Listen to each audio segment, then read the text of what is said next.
Hotepish with your host, DwannBrown. Intelligent ish talk, intelligent shit talk, where we balance the profound with the profane. Political satire, celebrity and expert guests, information and entertainment, conversation and solutions. Leave your What the hell?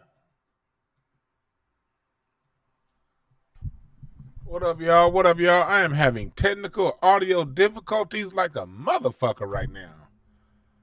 I'm trying to play my intro music. What the fuck is going on here? I'm over here trying to queue up video for y'all. Ain't none of this shit working. God damn. Hold on. Y'all hear that?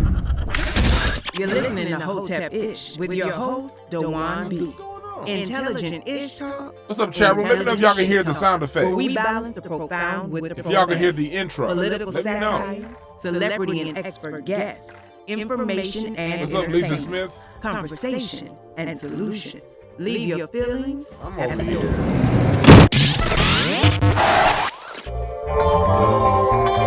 Oh, I sound good? Okay. What about the music, though? Can y'all hear the music?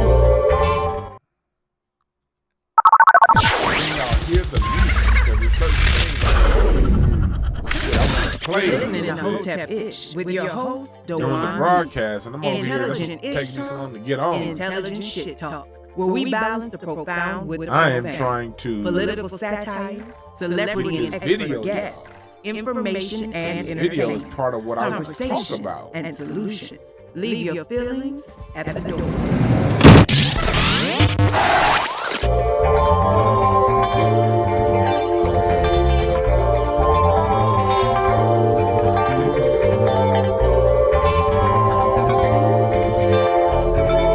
I'll be with y'all 1 second. I'm trying to get this shit set up.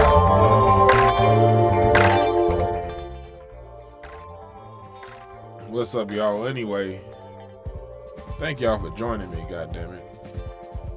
And let me see if I can get this done.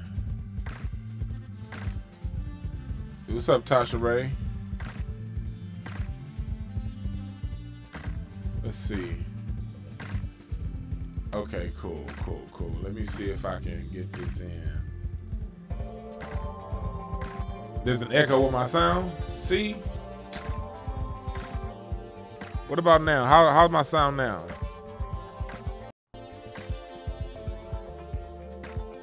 Okay, cool. Okay, I think I got it. I think I got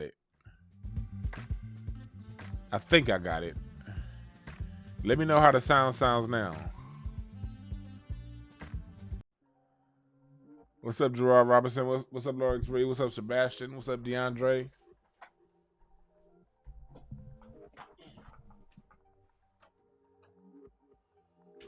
Shit. Having all kind of goddamn audio issues going on. It sound good now? Okay, good. And so one thing I don't like is bad sound. When y'all be donating them super chats, I'm always putting something new into my sound, man. I don't like bad sound. I'm an audiophile. If I hear any echo or any other shit going on where the person's too loud in the mic and the other person interviewing is too low, that should be fucking with my ears. And I hate when niggas smack in the microphone. God damn it. If you're going to eat before you get online and start talking to 10,000 people. Don't nobody tune in to nobody on YouTube or Spotify or iTunes to listen to you smack your meal, god damn it. That's just annoying. You got all goddamn day to eat before you get online.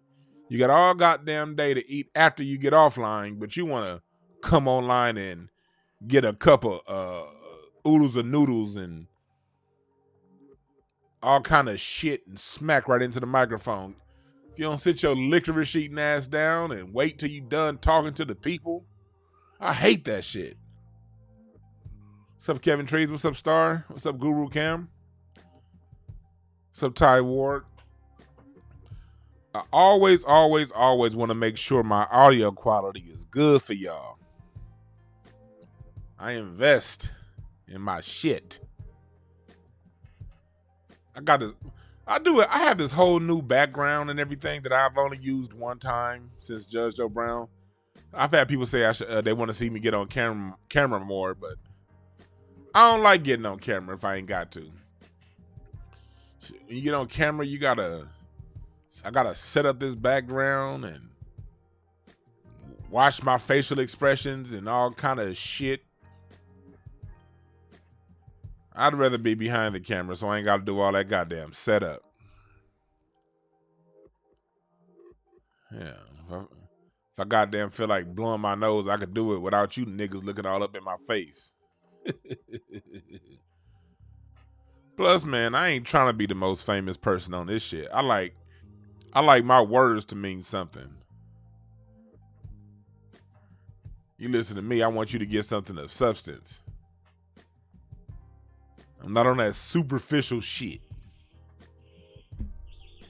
Not to say everybody on camera is superficial, not to say that. But I think my words are the most important part of my broadcast. Not looking at me. Yeah. That's why BB Games. It don't matter if somebody's on camera or not. What's up, Jay Smooth? What's up, YouTuber Eastwood 003? What up, y'all? What's up, Liberate? Should remind me of one of my favorite Outkast songs. There's a fine line between love and hate, you see. Can't wait too late, but baby, I'm on it. Can't worry about what another nigga think. Now that's liberation, and baby, I want it. That's my shit. What's that on the last song of the Aquemini album? Is that Aquemini or is it? No, it's not ATL. It's definitely Aquemini. I think, yeah, that's at the end of Aquemini.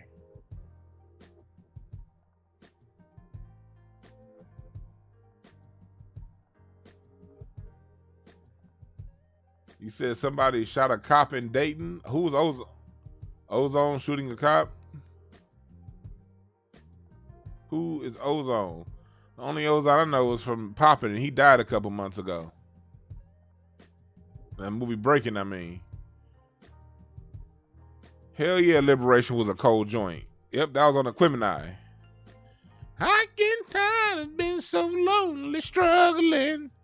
That song came out over 20 goddamn years ago. And it's still hot.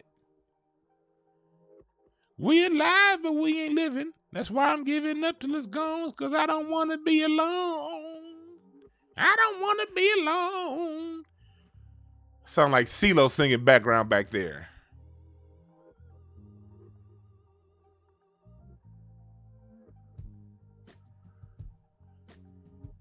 He said somebody got shot. That was with the NFAC. Man, that NFAC thing was a fraud from the moment it started. I remember that first day I saw the NFAC people out there in Georgia. I was thinking, oh man, that's some real shit that they doing. Hell yeah. I got caught up in all the pandemonium at first. But it was like, hold on, but the Klan be announcing their rallies, and that same weekend, them niggas announced they was somewhere else. How was the NFAC always in the city the Klan not in?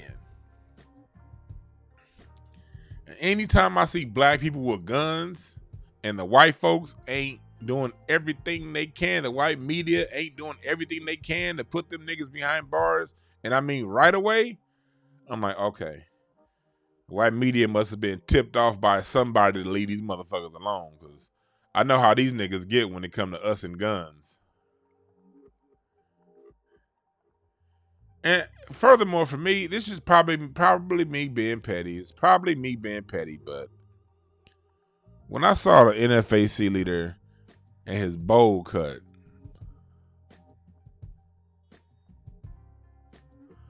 like, ain't no real niggas following no man, no nigga, no bowl cut like that. Cause ain't no barbershop gonna cut that shit in your head. Any nigga with a bowl cut like the NFAC leader, like, that must be the only nigga in Fantastic Sam's. A black barber wouldn't do you like that, man. He gonna put a fade in or something. Black barber ain't gonna have you having no bowl cut in the year 2020. Like it's 1990. No. Don't no real nigga have no bowl cut that clean.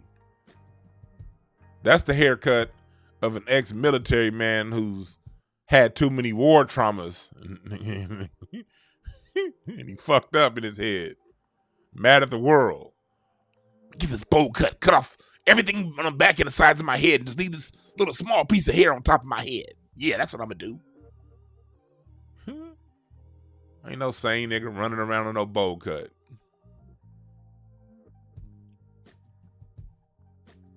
You're right, that's a base cut. That's a military base cut. Like, come on now. You can't put a belt around your head and say, hey, line me up. Everything under this belt, I want you to shave clean off. And everything on the top of this belt, I want you to leave be. I don't even want you to line up the front. Just leave this patch of bowl on top of my head. Look like a frog lily pad. Yeah, leave that lily pad on the top of my head.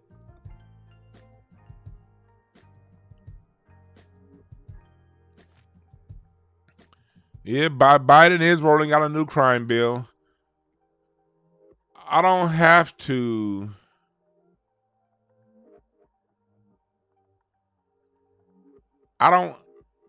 Look, I said Biden was going to do a crime bill. If you go back to my broadcast last year when he was running, once he got the nomination, I said he's going to do another crime bill.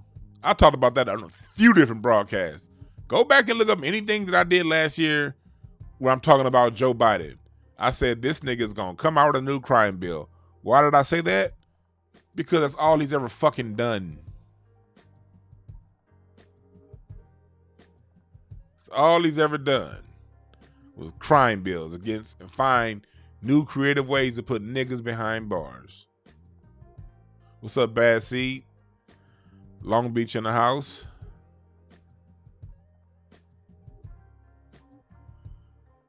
Yeah, Joe Biden creating a crime bill, that's like saying, that's like saying humans drink water or trees need the wind. That's like saying, frogs like eating flies and catching flies with their long ass tongues. Yeah, okay. Crime Bill Joe. And shouts out to everybody that voted for Joe Biden. You sold out the next 2 generations of black youth. And you sold out the current generation of black adults because of the policies he's putting in place to further disenfranchise us. Y'all Biden supporters really fucked us over, man. Y'all really did. And I was like, because people were saying, well, what about Trump? What about Trump? And the point I was making to all you scary motherfuckers was our ancestors survived way more than Donald Trump.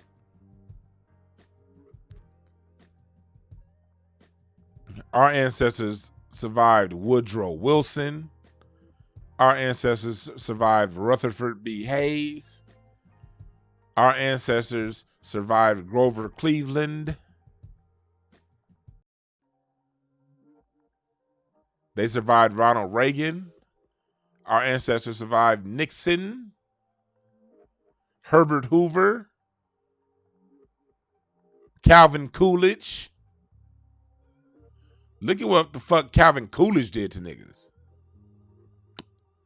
We survived Warren G. Harding.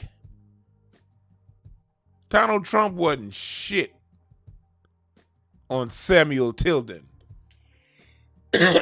Donald Trump wasn't shit on Taft. Donald Trump wasn't shit on Teddy Roosevelt.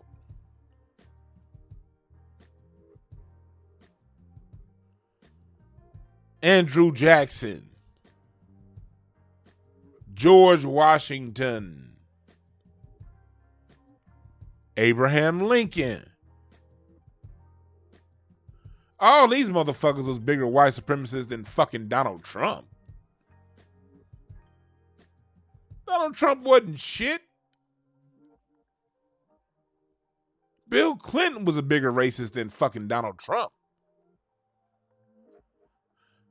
We survived Obama. Yep.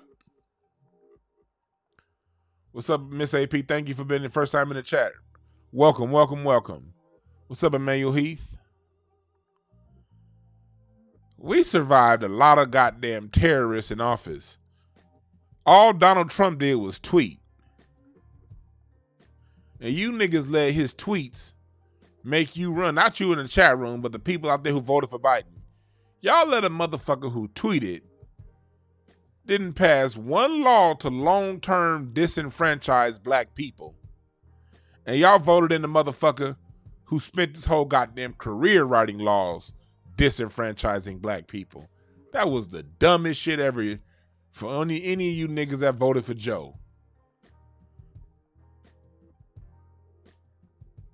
A president's effectiveness is measured by the policy he enacted. The policy that's going to carry over generation after generation after generation. That's the power of a president. What do they do with their ink pen with the legislation that they sign? Not what they fucking tweet.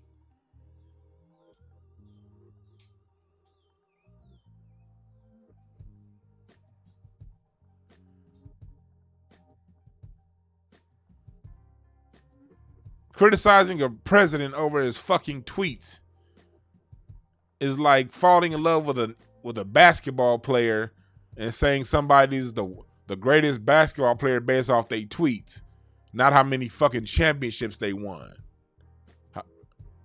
how many rebounds they got, points they scored. Only reason why you have any relationship to any basketball, football player, boxer, whatever athlete, it has to do with what they do on the court, what they produce on the court, not what they tweet about. People seem to understand that, but don't understand the same goddamn thing when it comes to politics. What did this bastard do in the field of politics?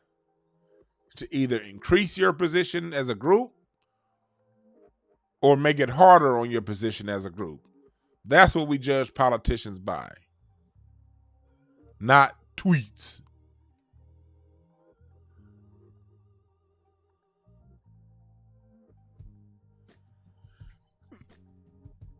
For real, for real.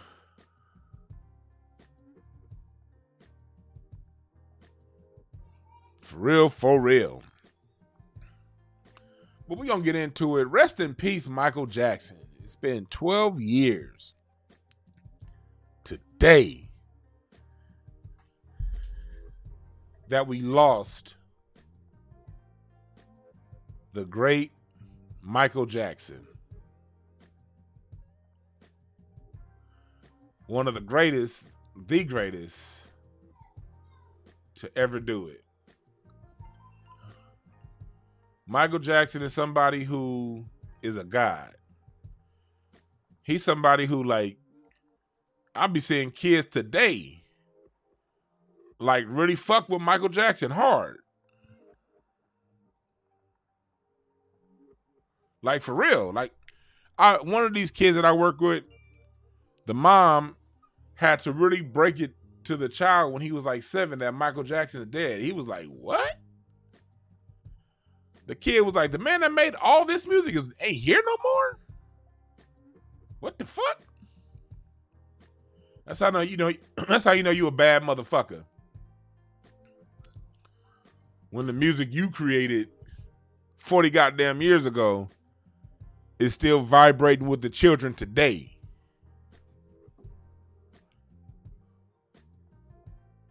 I appreciate you, David D. Lee, for the Cash App.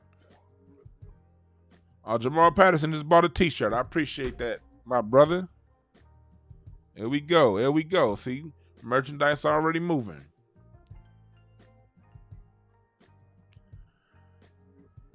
Man, Michael Jackson was something special, wasn't he? You know what made Michael Jackson so great? Let's talk about a little bit about what made Michael Jackson so great. And then we're going to get in and talking about some other stuff. What made Michael Jackson so great was not only his father. Let's give love and respect to Joe Jackson and his mom, Katherine Jackson.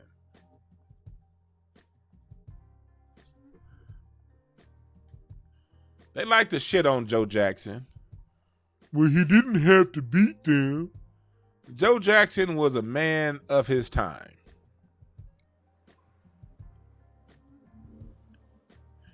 People raised during that time,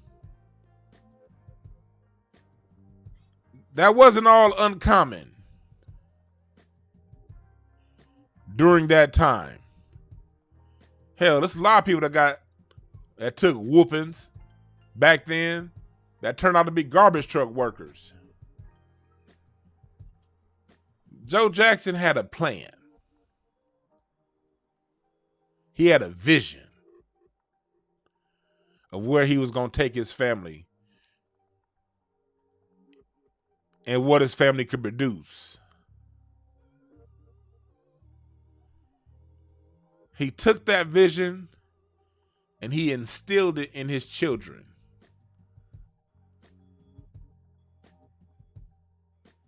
He took that vision and instilled it in his children. Out of Gary, Indiana,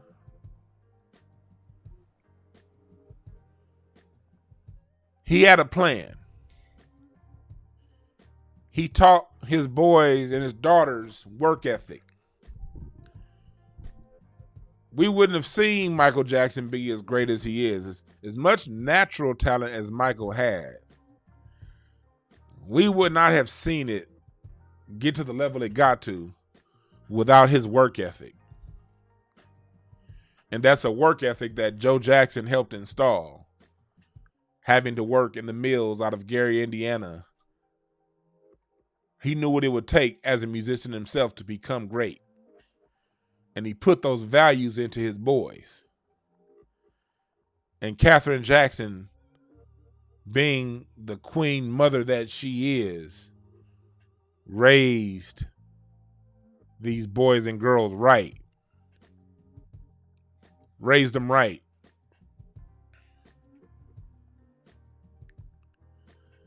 I got to talk to my father-in-law a little bit more about Michael Jackson.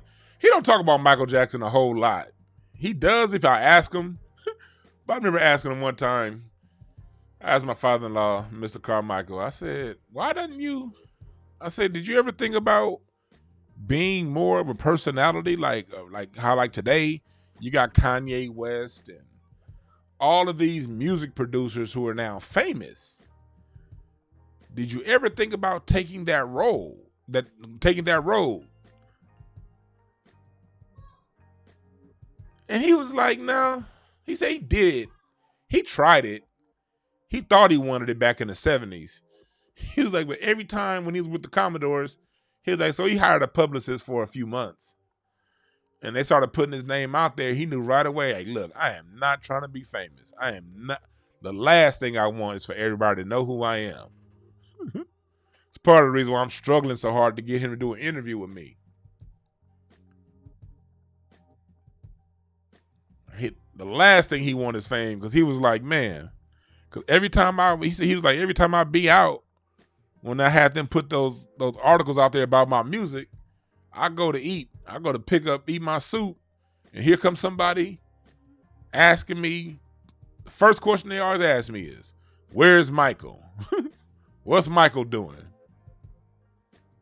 What about Michael Jackson? He'd be like, look, I ain't seen Michael in 3-4 years. What you asking me about Michael for?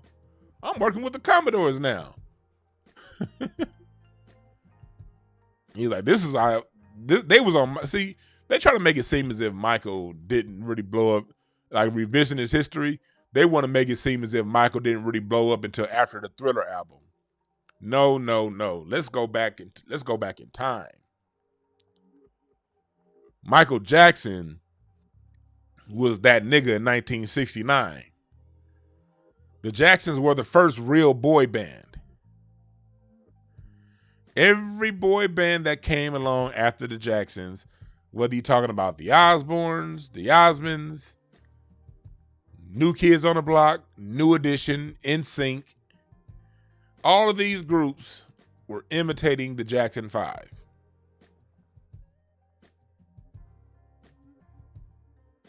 Michael's been that nigga since day one.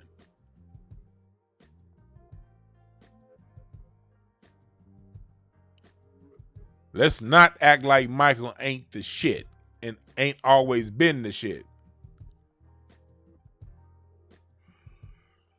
But I talked to him a couple times about Michael.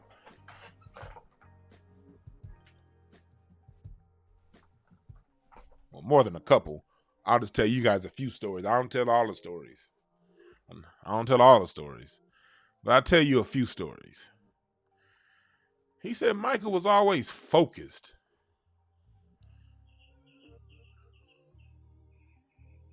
One of his jobs with Motown was to work with Michael on his vocals. When Michael did I'll Be There, that's my father-in-law playing the harpsichord.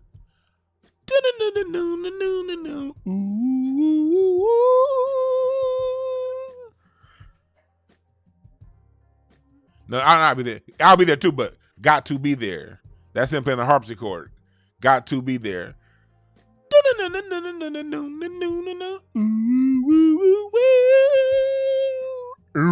Got to be there.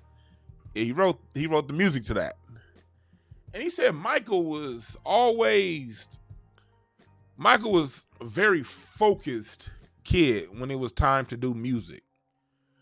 When it was time to learn his notes, when it was time to lay down them tracks, Michael was as focused as any other adult.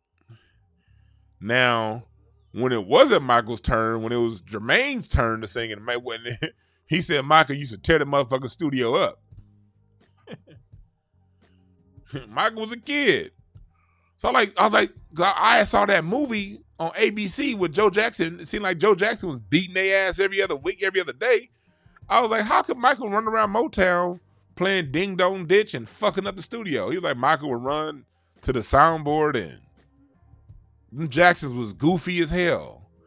He said they used to run around that Motown studios tearing shit up when it wasn't their turn to record. I said, how could Michael do all that shit? Wasn't he afraid of Joe beating his ass? He was like, nigga, man, Joe would drop these motherfuckers off and be out.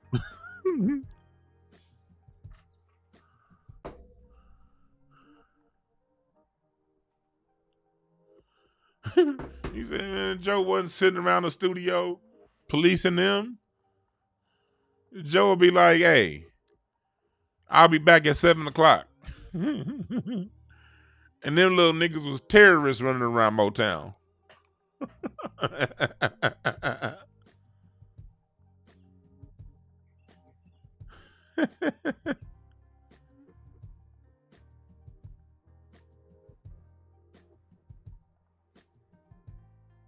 Them motherfuckers was little terrorists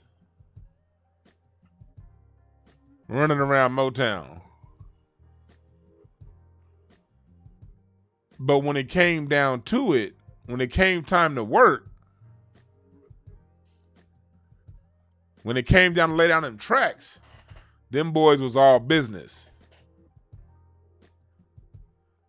And Michael especially was somebody who, when he wasn't playing around and joking around, he was also very close with Stevie Wonder. Because he and Stevie Wonder were close in age. Closer in age than anyone else he was at Motown. So he got to go and see Stevie put his music together. He'd be in the office with Berry Gordy talking business. Michael would be in the studio with Marvin Gaye, listening, learning as a child. Think about this shit. You're a 12-year-old child, and you're in there. You get to go to one room and watch Holland Dozier, Lamont Dozier, and then put together music, write a song. You got Ashford and Simpson writing music. You got Norman Whitfield producing a song over here in this studio. You got James Jamerson on bass over here.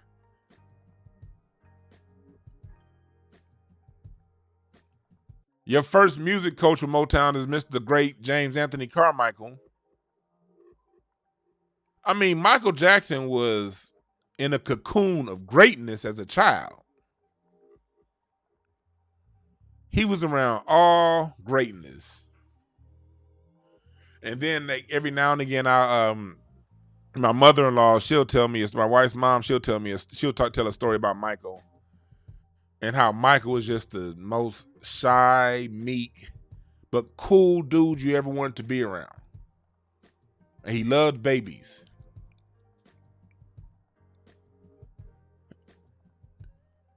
She talked about how, like, when she would be in the studio with, sometimes how Michael would just come over and talk.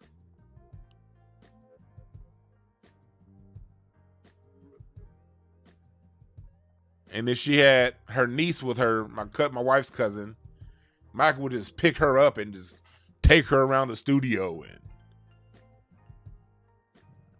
he was a very nice person. I've heard nothing but good firsthand stories about Michael Jackson. Then I have my wife's aunt, Auntie M, who I'm still trying to interview also. She sang background for Michael Jackson. That was her singing on Wanna Be Starting Something. Mama said, Mama said, Mama do stop. That's her singing background. I'm gonna get her on pretty soon to tell the story directly firsthand. But I've heard stories about that recording session when he's talking about when he's doing Wanna Be Starting Something. Michael Jackson was the kind of person when he was recording music, all that dancing he'd do on stage, he did that shit in the studio. Like, there's stories about him. He'd have so much energy going into his music. I heard this story from James Ingram. Rest in peace, James Ingram. But I heard this story from James Ingram. And when he said that when Michael would record his music, sometimes he would run out the studio and just start dancing because he couldn't control himself. And Michael will all that he was really belting it out, emoting that music out.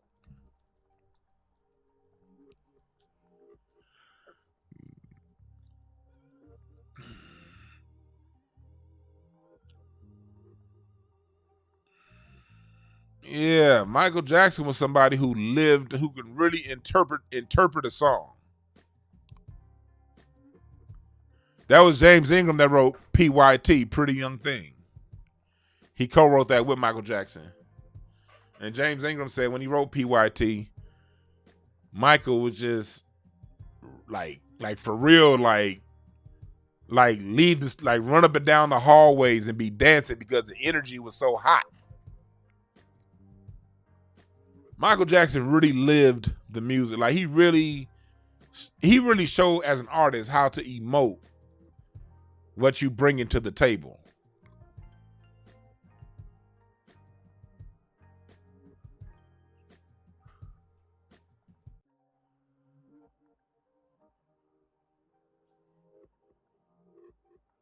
Michael Jackson wasn't just a talent, he was someone who worked for it. And this is what I want to do.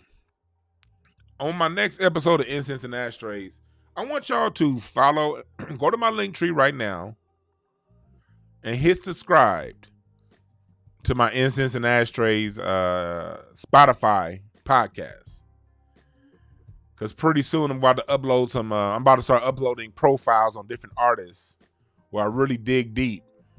But the reason why I want you to download that on Spotify, because on Spotify, I can actually play the music. I can't play the music on YouTube because of copyright and all that shit. But on Spotify, I could talk to y'all about the music and play the song right after we talk about it. And we could discuss the music while listening to the music. So I would like you guys right now to go in my link tree, which is in the description bar right now, and follow the Incense and Ashtrays Spotify channel. because we're going to have some exclusive content getting uploaded over there that's going to include the music, not just me running my mouth. But I always like to say, if you really want to understand Michael Jackson, you gotta go. It's certain songs and certain albums that you gotta go to really get into Michael Jackson's head. Michael Jackson really came into his own, started to come into his own around the time of the Bad album. Because Bad is when he told us that if you want to make a change, if you want to make the world a better place, you got to look at yourself and make the change. I am starting with the man in the mirror. Michael Jackson gave us the keys to freedom with that song. The key to freedom is to start with yourself. Change whatever you want in the world. Change it inside of you and watch the world around you make the change.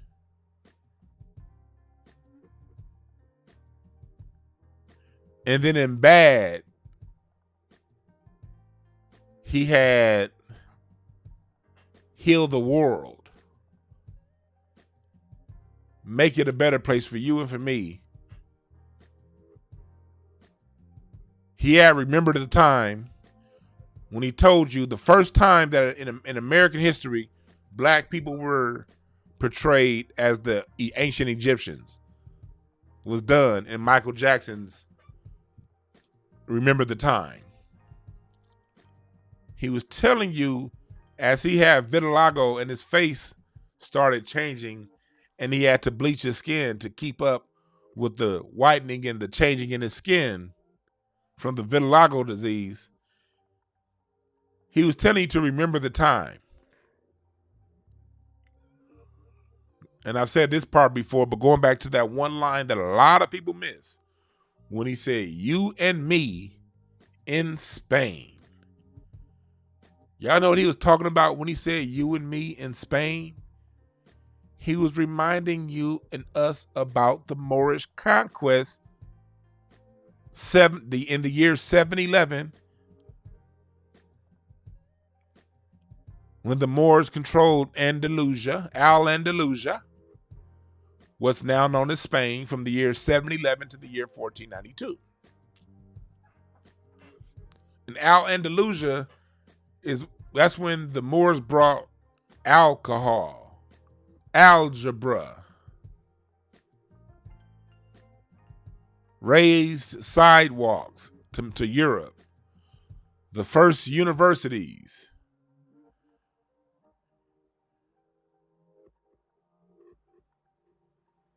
The Alhambra. Go look up the Alhambra. That big ass palace. Michael Jackson was telling us, nigga, we going back to ancient Egypt, but we ain't got to go back that far. We can go back just to Spain. Michael Jackson pissed a lot of people off, which makes sense why they was going in on him so hard. Because he was pissing people off.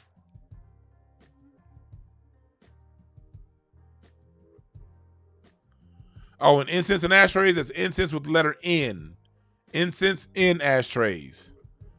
Not and. My bad. I got to clarify that shit. Incense in ashtrays. But the link tree is in my description box. Y'all ain't got to go and search it. All y'all got to do is click on the link tree in the description box, and you'll see a playlist. Download the Funk Soul playlist, and you'll also see the podcast.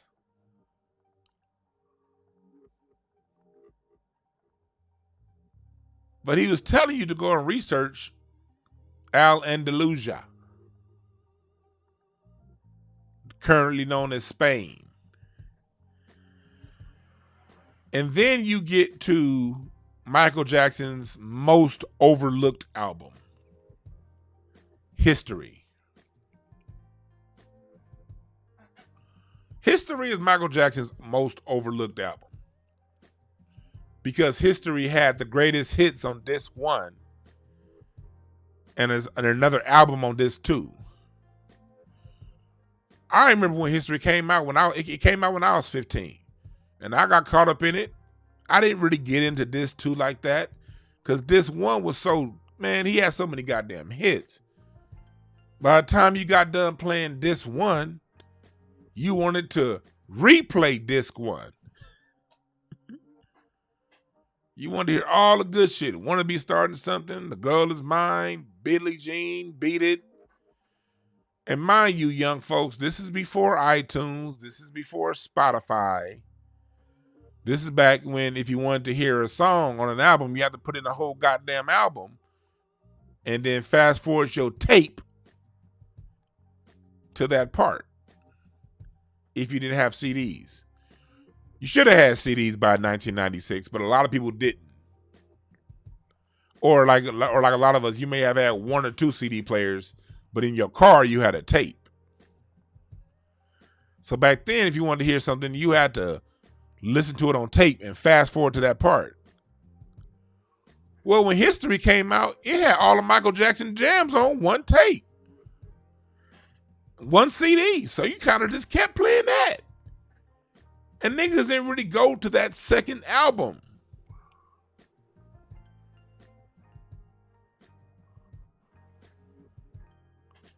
People did not go to that second album. They stayed on that first album. At least when people listened to Invincible, they listened to Invincible. Invincible wasn't in competition with Michael Jackson's greatest fucking hits. So I'm not about having an argument saying, oh, this one was better than more. No, I'm not about arguing. None of you niggas over that.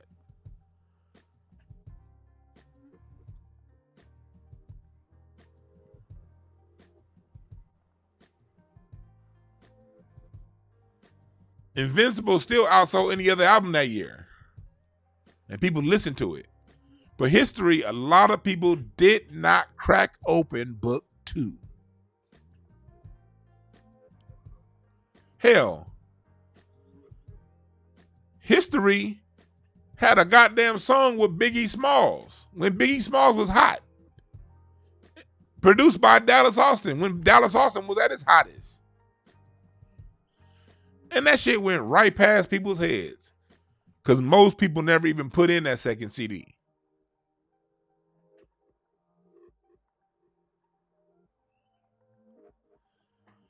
History to all of us in 1996 when that shit dropped, we just saw that shit as Michael Jackson's greatest hits and another CD. That song Scream was hot. We liked Scream in the video because it was the first song with he and his sister Janet Jackson.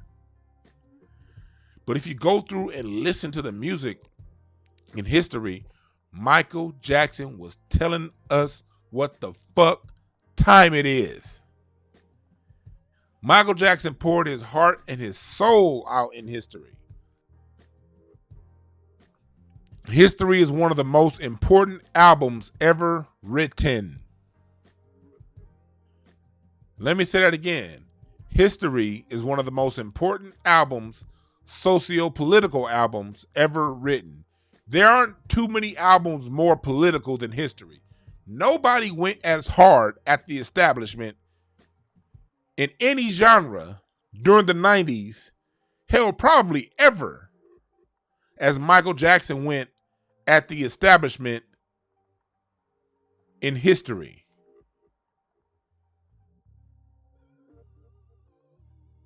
No person that was trying to tell me Invincible was more lost, slept on than History. That song was not on Invincible. That song with Biggie was on History.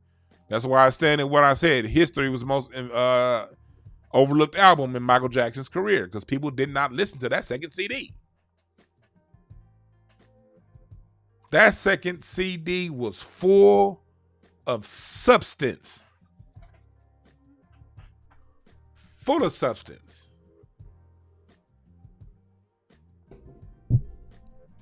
Let's go through some of those songs on that second album. I'm not going to go through all of them because I'm going to do a whole nother broadcast just on this album over on Incense and Ashtrays so you can listen to the music. Right now I'm going to go through a little bit of it. I'm not going to go through every song like I am when I do it on Incense and Ashtrays. This is just going to be a few of the songs. The first song on the album was Scream.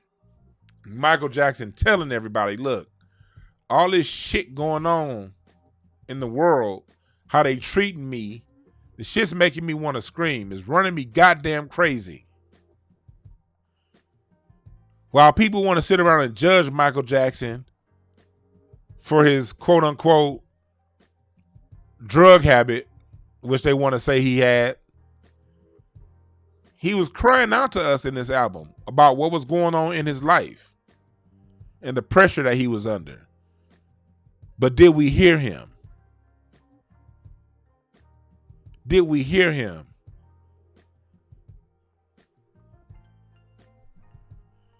And then his next song was They Don't Care About Us. People kind of clowned and imitated Michael Jackson for that song because of the way he was saying it. All I want to say is that they don't really care about us. People in the 90s, let's not rewrite history, folks. In the 90s, niggas was joking with Michael Jackson over that song.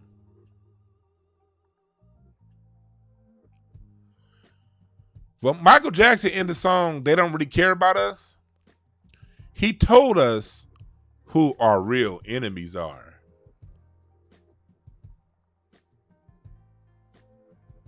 He told us who we are. If you go back and listen to the lyrics of that song, this is when Michael Jackson really got in trouble. When he said, Jew me, sue me, everybody use me. Kick me, kike me. If you notice, those are the only two words blocked out. Go back and listen to history now. You're not going to hear those words. When he says Jew me, that's bleeped out. When he says kike me, that's bleeped out.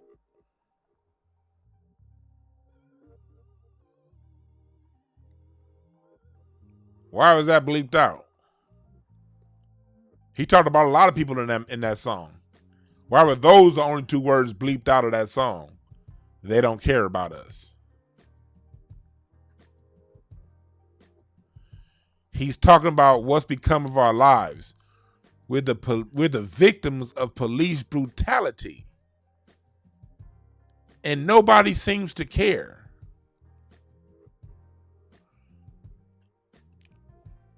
Michael Jackson laid his career on the line for us.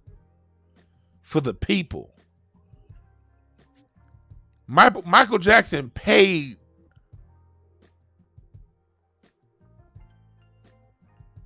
a price for these lyrics. And then you go into Earth Song. I love Earth Song.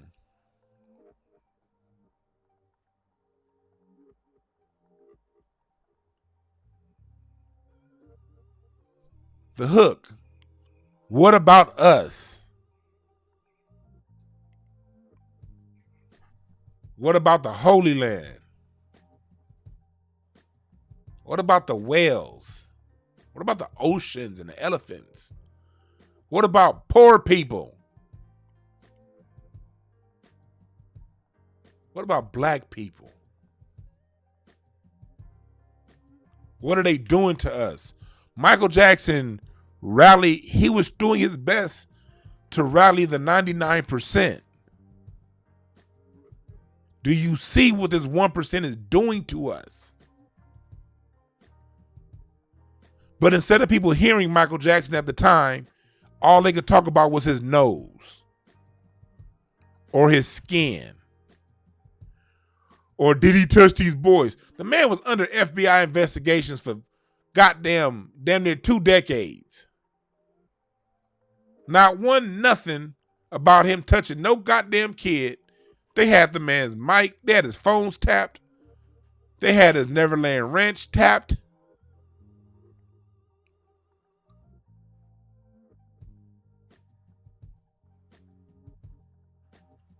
But people took the bait and started talking about the bullshit and not Michael Jackson's lyrics when he's trying to tell all of us that they not fucking with us. Then he had that song with Biggie, This Time Around. I'm taking no shit. The hook, they really thought they had control of me. They really thought he had a hold of me. That's Michael Jackson telling you, yeah, I'm the greatest of all time. Yeah, I sold more albums than anybody else, but bitch, you can't control me. That's why I don't have any respect for today's artists like Jay-Z and these motherfuckers. Beyonce, that go around acting like they give a fuck about us, but they ain't released not one song that goes 1/10 of as hard as what Michael Jackson did. These motherfuckers are running around trying to get money from the establishment. Michael Jackson said, hold on, let me go ahead and buy Sony and leave these establishment tricksters.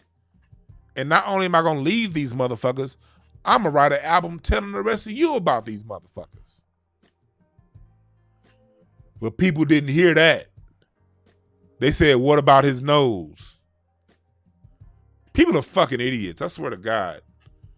We have Michael Jackson telling us what time it is, and these idiot motherfuckers, all they could do is talk about how he looked. That's why another reason why I don't like getting on camera. I don't fuck with superficial people like that. Superficial people are the demise of anything great and good.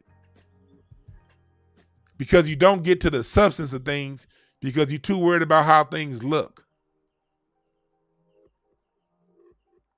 It's okay to crack a few jokes over how things look. That's fun. We always gonna have jokes. Ain't nothing wrong with a little joke here and there. But can you get the substance of what someone is saying or what the substance of what they're doing? Anytime the dominant mass society is shitting on a black man real heavy, you better know he doing something good. But if they are supporting that black man saying, oh, look at what this black man is doing. Look how great he is. He probably ain't got shit for you. The only time the white society gives credit to a black person doing something great is if that great thing that they're doing benefits white society. If it benefits us, they gonna shit on him. You can guarantee that. And then Michael had this song called DS where he's talking about Tom Sneddon. Tom Sneddon was the DA in Santa Barbara County at the time that trumped up those charges on Michael Jackson.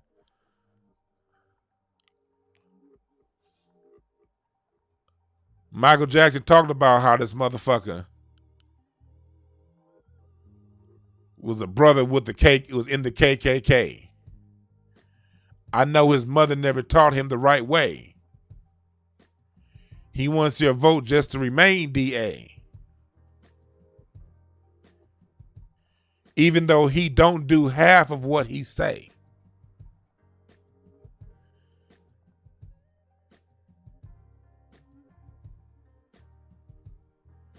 Michael Jackson said, look at the intro lyrics of this song, DS.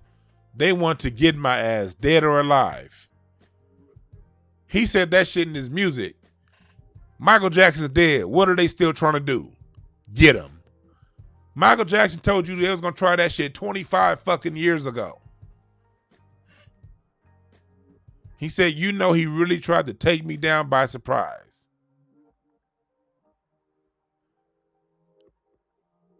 I bet he missing with the CIA.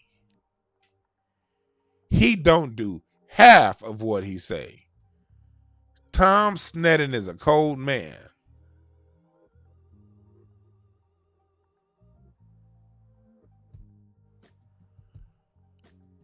Name one rapper out right now that's going to go after their local district attorney where they live. Name one.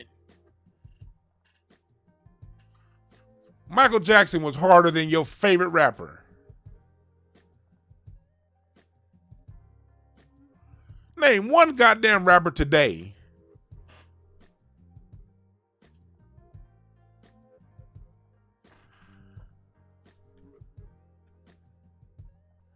that's going to go at the fucking district attorney and the CIA. And then he had the other song on the album called Money. Money is two songs in one. He's saying what he's saying on top. But if you put your earbuds in, listen to what Michael Jackson is saying underneath the music. Anything for money, lie for it, spy for it, even sell your motherfucking soul to the devil. While he was saying that on top, if you listen underneath to that song, he's saying if you're going to get money, and these are his words, he's talking as he's singing, he's overdubbing his words, his music, lyrics with him talking underneath. But you got to listen real close. He says, if you're going to get money, do it with integrity. Name your favorite rapper who talks about money, talking about money in that context. Your favorite rapper is saying, let's get money any way we can get it. Michael Jackson said, no, if you're going to get it with integrity. And towards the end of the song, he starts calling out names.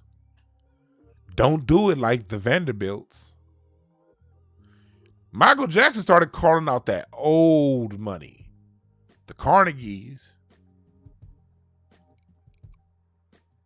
Don't do it like that. Michael Jackson was saying, don't do it like the Rockefellers. While your favorite rapper's calling himself Rockefeller, Michael Jackson saying that's not the way to get it. Because if you do it that Rockefeller route, you're going to hurt too many people. If you're going to get your money, you get it with integrity. Michael Jackson didn't screw nobody over for his money. He made good music. And then when America didn't want to sell him half of Sony, he flew his ass to Japan to buy 50% of Sony's music. That's integrity. That's not using the group of investors to buy your shit, put your name on it, and then turn around and write music shitting on everybody else's black because you got more than what they got.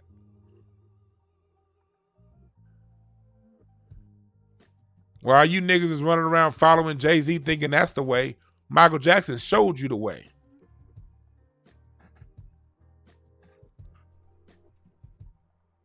There are more songs on this album, and I'm going to go deeper into it when I break it down on Incense and Ashtrays. I just wanted to go through a few songs of Michael's to really remind folks of the price that Michael Jackson paid at the height of his fame and success. He didn't say, okay, I'm going to go ahead and write more music for you to dance to. I'll give you one song to dance to on my album, maybe two. But the rest of these songs is going to be some substance that's going to outlive me and you.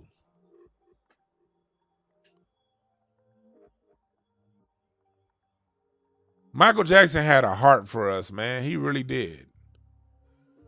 He really cared about us, and it was deeper than dancing. The dancing was the flash and dash on top. But what made Michael Jackson so great was the substance. Don't let these writers and these cultural critics compare any artist to Michael Jackson. Any of these new artists.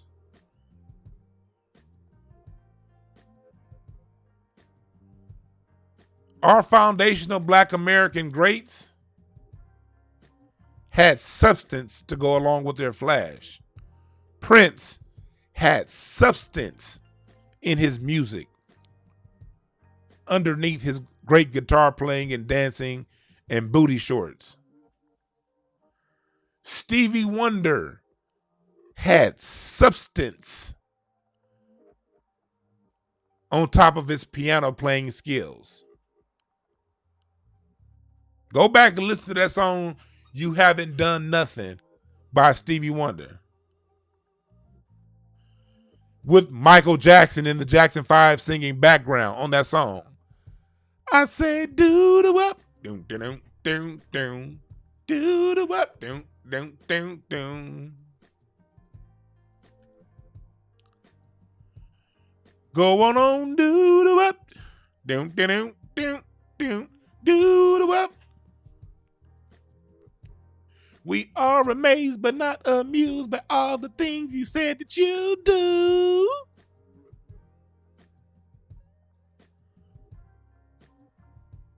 You got all these culture vultures from outside the United States trying to claim hip hop and say hip hop is a part of theirs, built on dance hall and bullshit like that. No, it ain't.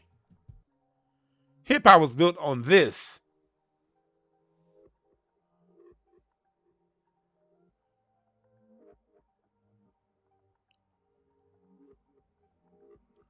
He was talking about Nixon at the time, but this same goddamn song can apply to Joe Biden now. It could apply to President Obama. It could apply to Trump, Bill Clinton, Bush, Reagan, Bush, Carter, and any president that came out after this song was written. We are amazed but not amused. It's not too cool to be ridiculed, but you brought this upon yourself. The world is tired of pacifier. We want the truth and nothing else. We are sick and tired of hearing your song, telling you how you gonna change right from wrong. Because if you really want to hear our views, you haven't done nothing. Jackson 5 and say do the what? I know I can't sing, nigga, but I'm feeling the music. This is what hip hop is based off of right here. Funk. Stevie Wonder was funk. Michael Jackson's funk. Prince is funk, nigga. Funk with substance underneath the flash.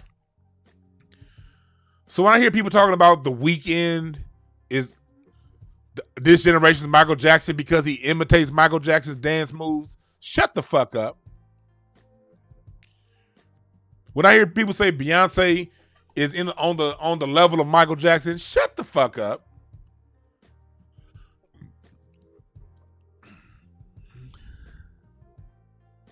Shut the fuck up.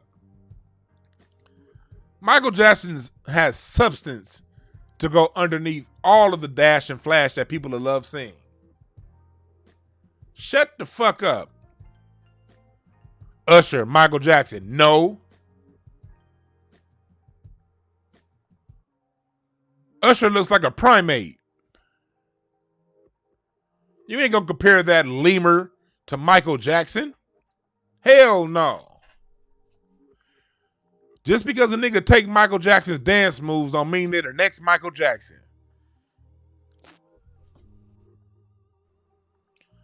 Appreciate the Cash App, Flow the Culture. To be the next Michael Jackson, You got to lay your motherfucking career on the line and call out the real people in power. Be willing to have your shit, your words, bleeped out by the people who really run the music industry.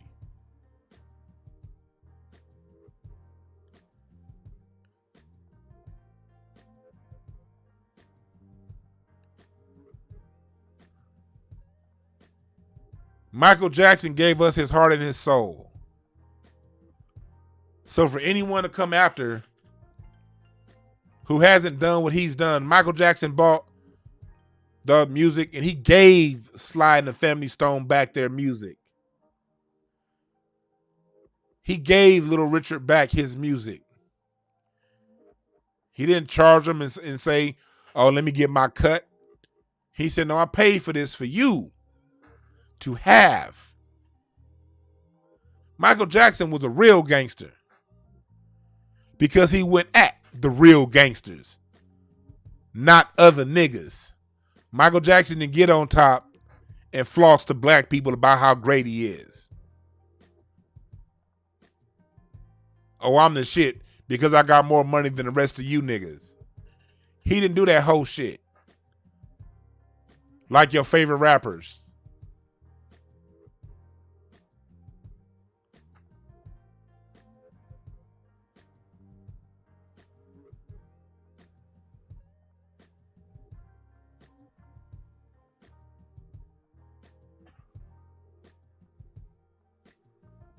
Michael Jackson was the man. And don't go around telling me he's different than other artists. Music is, look, when it comes out of America, this black music, there is a line of consciousness in our music.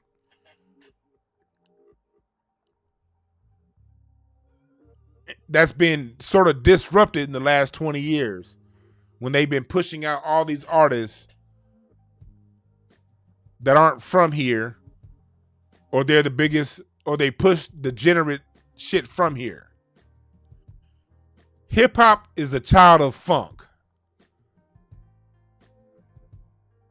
a child of R&B, a child of the blues.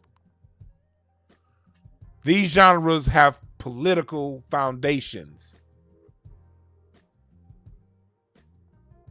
Jazz, political foundations. Billie Holiday's Strange Fruit, 1937. If you want to be considered, in my opinion, one of the greats in our music, you got to lay it on the line. Marvin Gaye did it. Why can't you? Ice Cube did it. Nas did it.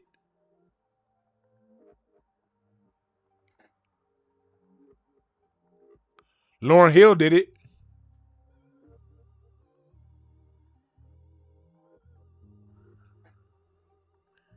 Kendrick Lamar does it.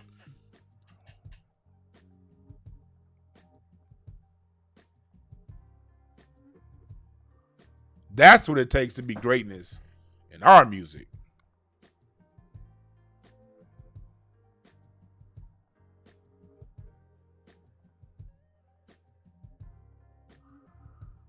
Our culture is very militant.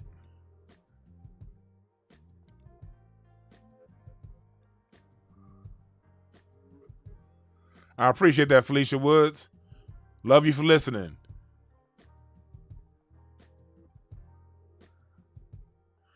You're right, Miss AP. It's a feeling inside of us. Like a heartbeat. That's what the drums are, a heartbeat. That's why you need live drums in your music.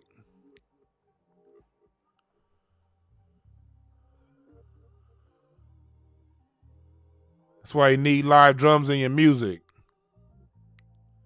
For that heartbeat.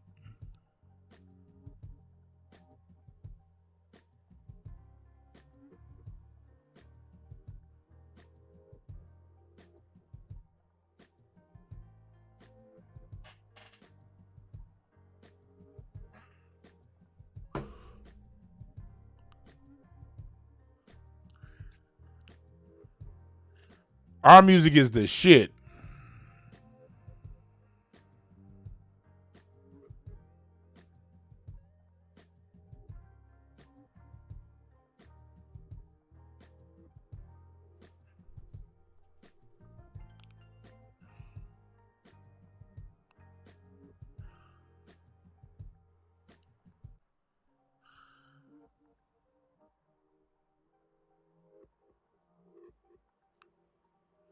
That's what we did.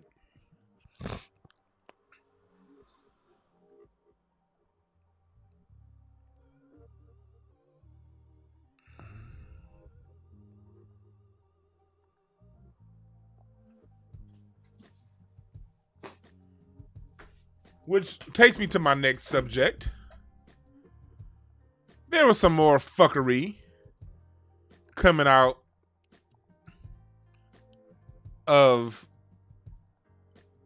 Radioland these last couple days. And I'm not going to get on the Breakfast Club too hard. This is more about their guest. He doesn't like this is more about their guest. The people who run the show can't necessarily control what people are going to say.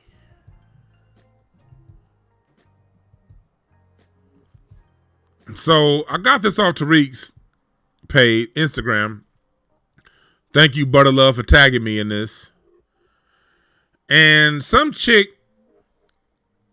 with lime green hair says a blatant lie.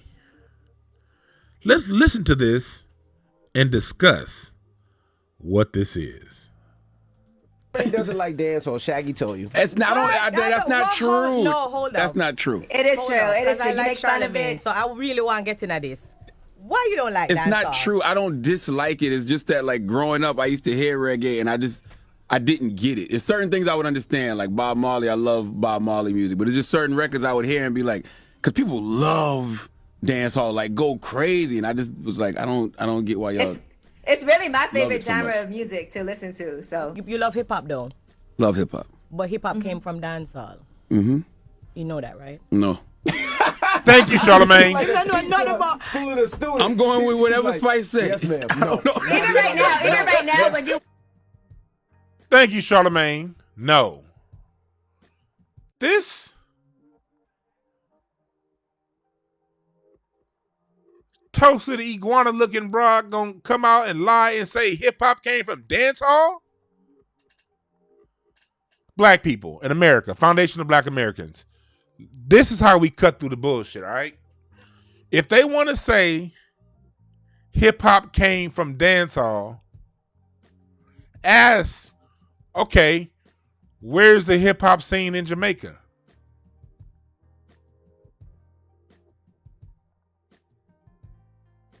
Ask what original dance hall went in to the original foundation. What producers made the dance? What producers back in the Caribbean did hip hop borrow and take from here in America? Just ask them, name the producers. Name the songs hip hop built its music off of from the islands. Matter of fact, ask them, name the hip hop movement that's in the islands before it came to America.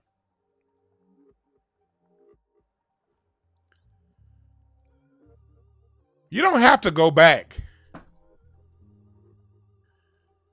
and forth with these people. He doesn't like dance, or Shaggy told you. It's not. Let's listen to this again. To listen to. So you love hip hop, though. Love hip hop. But hip hop came from dancehall. Mm-hmm. Hip hop came from dancehall. Okay, if hip hop came from dancehall, who? Who was it? Because when I talk hip hop, who's the most sampled artist of all time? James Brown. Who is the second most sampled artist of all time? George Clinton. Who was the first person to finance and record hip hop onto an album and release it mainstream? Sylvia Robinson.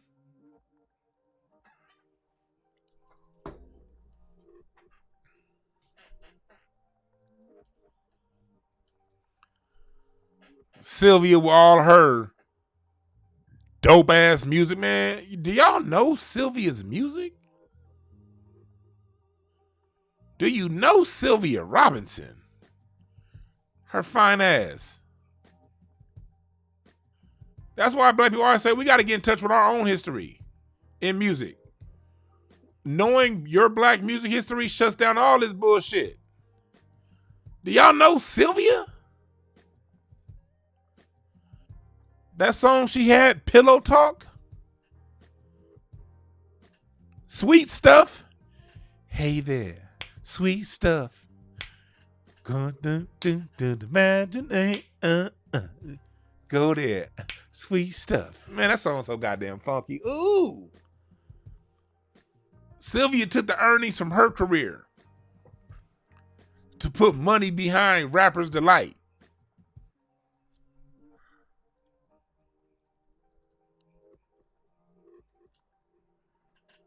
What song did the Sugar Hill Gang, Rapper's Delight, what song did they sample? Did they sample a dancehall song? Or did they sample Good Times by Chic, Nile Rodgers, and Bernard Edwards? Hip-hop is built on sampling, right? What was the first sample of a major song? A disco song? Where was disco created? In Los Angeles, California. Barry White. Love's Theme. The first credited disco song. Dun, dun, dun, dun, dun, dun, dun, dun, dun, dun, dun, dun, dun. So where's dancehall in any of this? Oh, he brought some speakers to a park. Okay. Well, what music were they playing in those speakers Kool Herc brought to the park? According to Kool Herc, they was playing James Brown. Where did the break beat come from? James Brown. See, James Brown ushered in that sound where it was just a 4-bar loop. Doom, doom, doom, doom, doom, doom, doom, doom, doom, doom, doom, doom, doom. I don't want nobody to give me nothing. Open up the door. I get it myself. Dun-dun-dun. Hip hop took them breaks.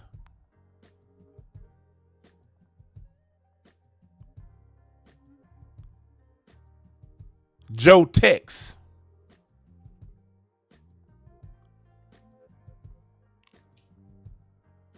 That's hip hop.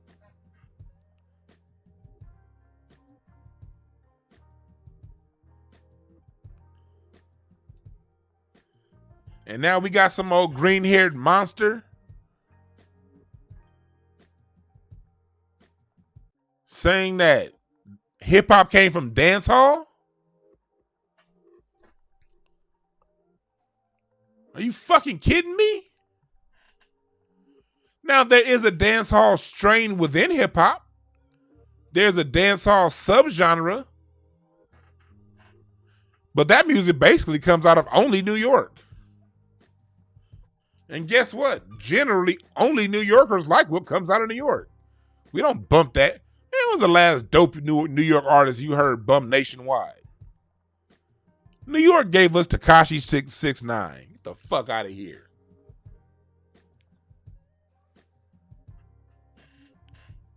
They prop up Jay-Z. And he wasn't even hot when the real niggas was around. When Tupac, DMX, Biggie, when they was all still pumping up albums, Jay-Z was just another nigga.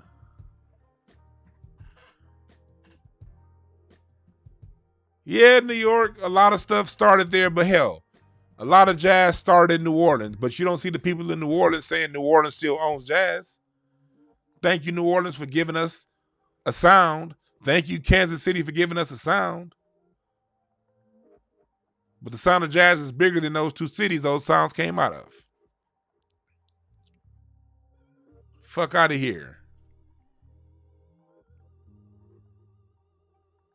Herbie Hancock means more to hip-hop than any dancehall artist. Bernie Worrell means more to hip-hop than any dancehall artist. Y'all know who Bernie Worrell is? If you don't, you should. Rest in peace. Died a couple years ago. But Bernie Worrell was the keyboard player. Parliament Funkadelic.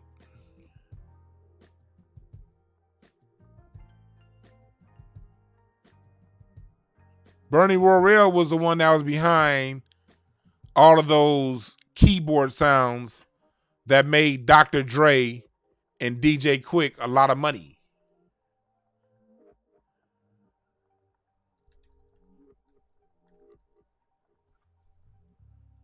That's hip hop.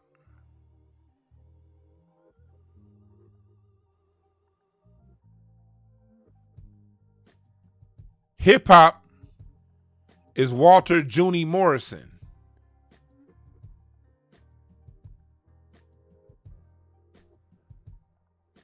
Y'all know who Walter Junie Morrison is? Walter Junie Morrison was a keyboard player for the Ohio Players.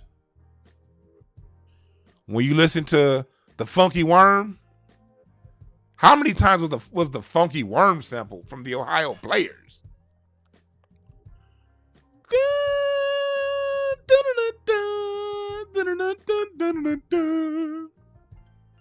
That's Junie Morrison, who later left the Ohio Players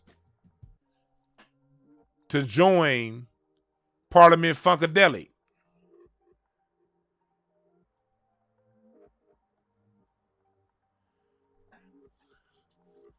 The Ohio Players. Sugarfoot. Merv. Satch. Diamond on the drums. That's hip hop. Walter Junie Morrison left the Ohio Players and joined Parliament Funkadelic in 1976. And you had Bernie Worrell and Junie on the keys, laying down keyboard hooks that 45 years later, still been laid down to this day. I can find you more Junie Morrison samples in hip hop than I can anything dancehall.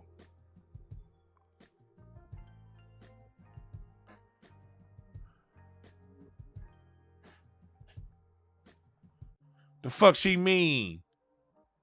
Hip hop came from dance hall.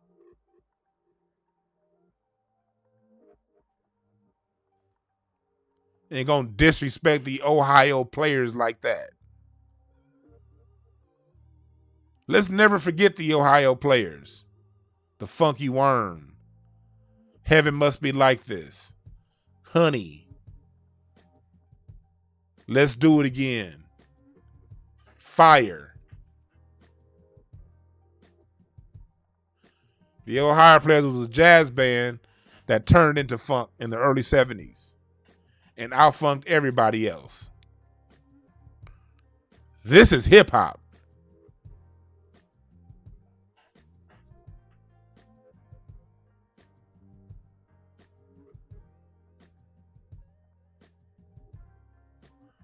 Ollie Hemming say your favorite is Ecstasy.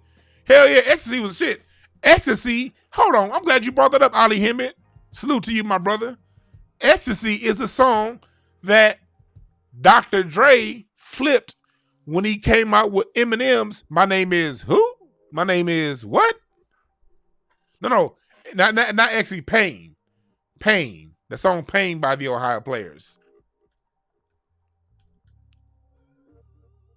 Pain is in my doom doom doom doom doom doom doom Doom, doom, doom. That's Pain.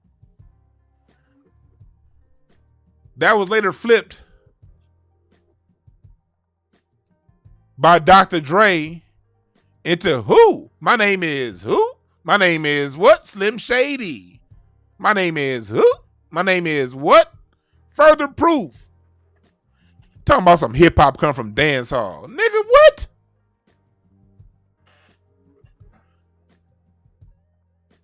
I can show you more Ohio. Most people don't even remember the Ohio players. I can show you more Ohio players, hooks, tracks, and samples that was sampled in hip hop than anything fucking dance hall. Give me the Ohio players. Give me anything Lewis Johnson played on guitar, on bass. And I can find you just between those two people more hip hop than anything dance hall.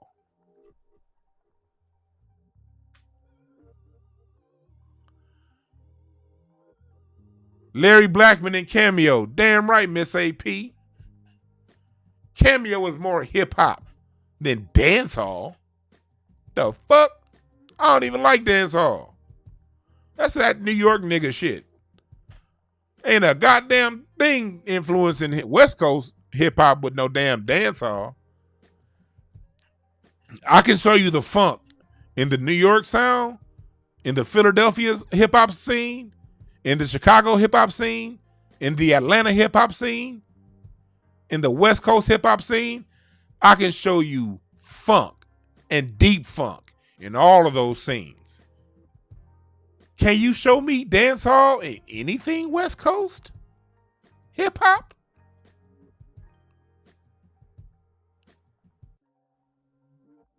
Can you show me dance hall in Atlanta hip hop? I'm just asking. Can you show me dance hall in Chicago style hip hop? Hell, can you show me dance hall in New York hip hop that the rest of the country likes outside of New York?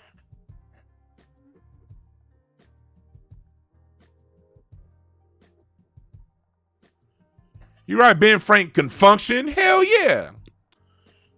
Can function out of the Bay Area.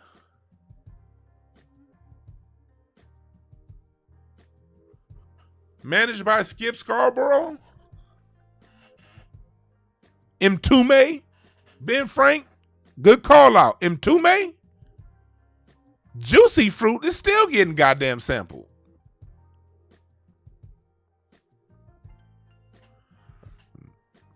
Bootsy, right. Charles, Bootsy Collins has more bass riffs than anything dancehall. Just take Bootsy Collins' bass riffs. One of his most famous being the song he did, Hollywood. Remember, that was Hollywood by Bootsy Collins that Too Short flipped into Getting It. Doom, doom, doom, dun dun dun dun dun dun doom. Doom, doom, dun dun dun dun dun dun. That's Bootsy, nigga. The fuck he mean dance? Who is these people, man? Slave. Just a Touch of Love. Doom, doom, doom, doom, doom. Hell, that song by Steve Arrington from Slave, Weak at the Knees. How many times has Weak at the Knees been sampled? I'll make you weak at the knees. Doom, doom, doom, doom, doom, doom, doom, doom.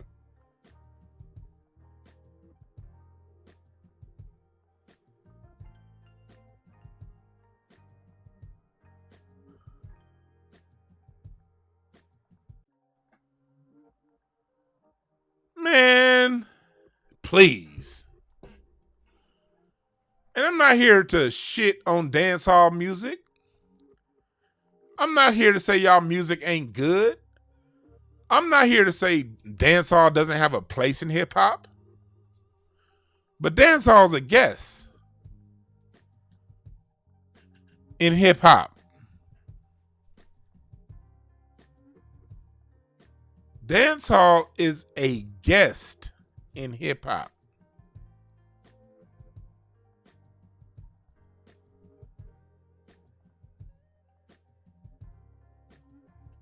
Dancehall is a piece of music that occasionally gets used to play in hip hop songs. I'll give it its credit for that.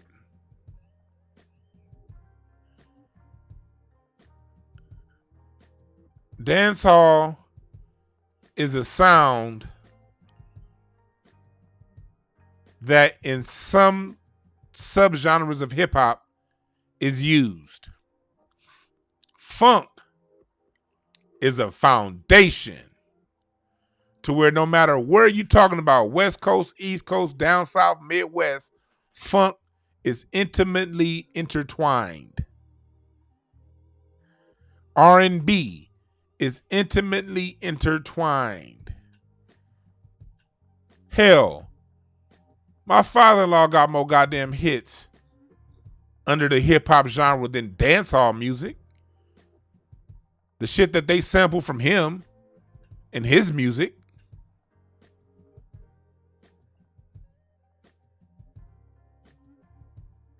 The shit Nate Dogg sampled from him. The samples he had on the dog food album from the Dog Pound. All the times Dr. Dre sampled his music. He got more credit and more ownership of hip hop than dancehall.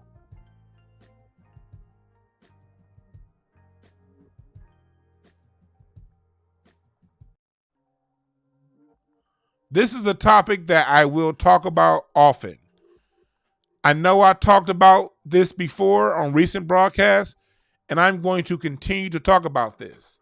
The more we have these vultures from outside this country coming into our shit, trying to lay ownership and claim to our shit, I'm going to have something to say. Thank you for the Cash App, Brimdog.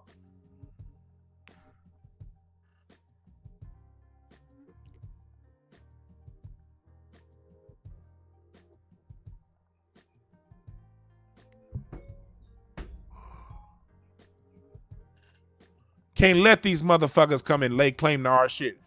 Name the country that black Americans go to claiming ownership of what the locals and natives have done. Name it.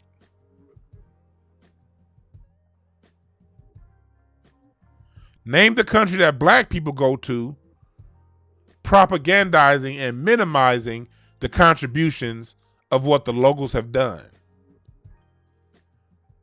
When Snoop Dogg went to Jamaica, he didn't come to talk about how hip-hop has influenced Jamaican music and changed the way dancehall was done.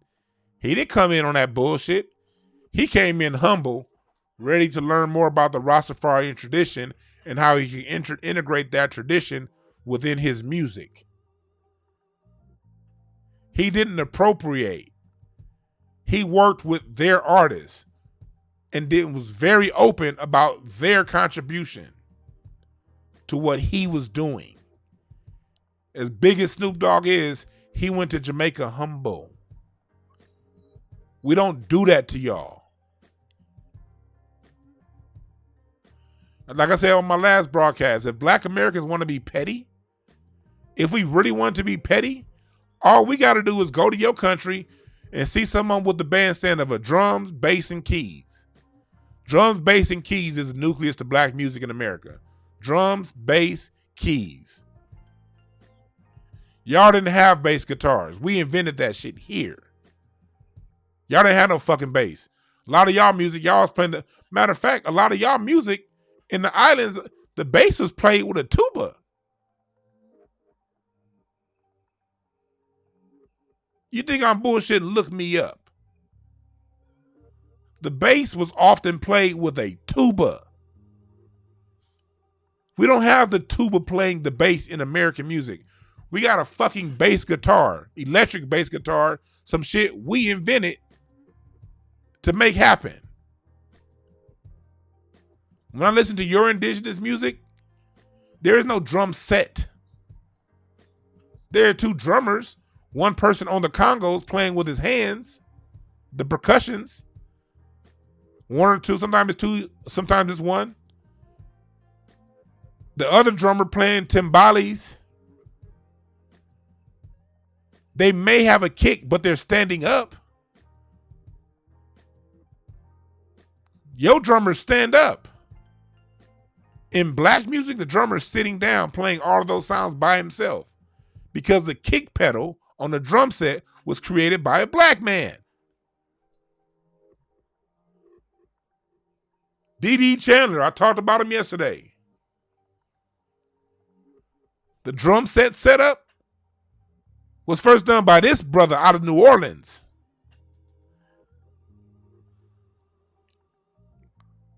Y'all didn't even have the instrumentation to pull off the hip hop sound.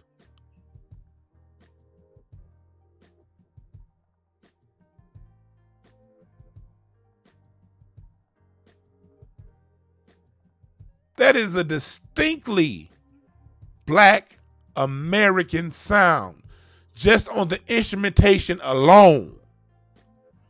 Before we even get to who sampled who.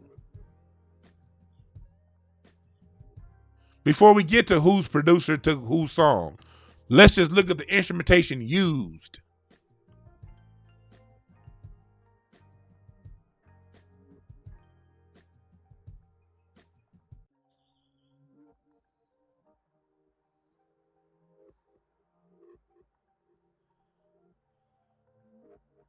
That's what we created.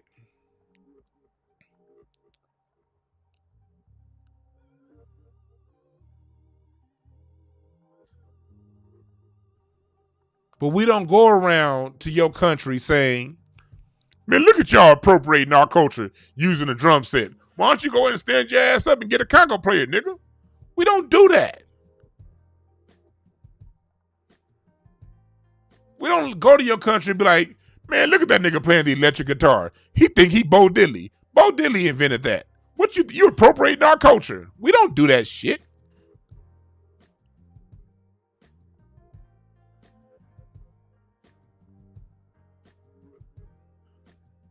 This knowledge I'm giving you here isn't for me to tell you how smart I am. I'm hoping y'all take what I say and repeat it. Take this information right here and you use it when these motherfuckers try to claim our shit. Record this broadcast. Listen to it again.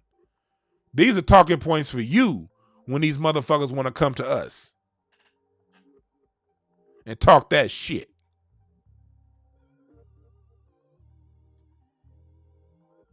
Y'all didn't even have the instrumentation to pull off the sound until black Americans created it.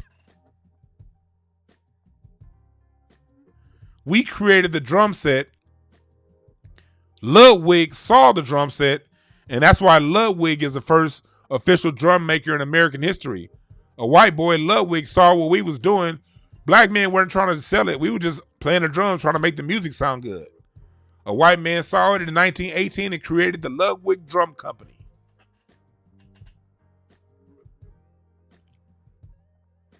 Same with the electric guitar. We invent it, they see it and take it. And if we go to hip hop, we invented the fucking turntables and switchboard. The turntables were around. Everybody had turntables. But when it came to that switchboard and scratching, that came from Grandmaster Flash. That came from us. So where again, what did you invent? What did you innovate? What key components come from your little ass island that you're trying to lay claim started hip hop? It wasn't the switchboard. It wasn't the drum set. It wasn't the bass. It wasn't the samples. It damn sure wasn't the producers. I just went down the line on how music is made. Where is the dance hall anywhere in the foundation of any of this?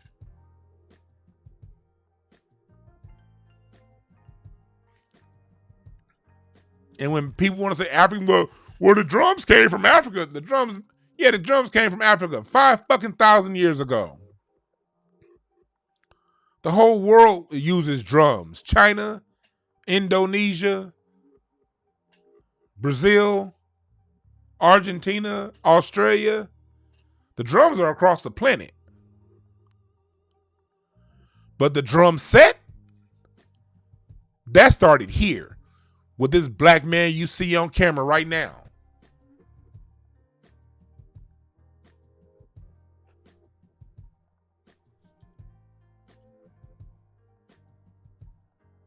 The way the drums are used in hip hop, in funk, in jazz, and R&B, that is uniquely black, foundational, black American.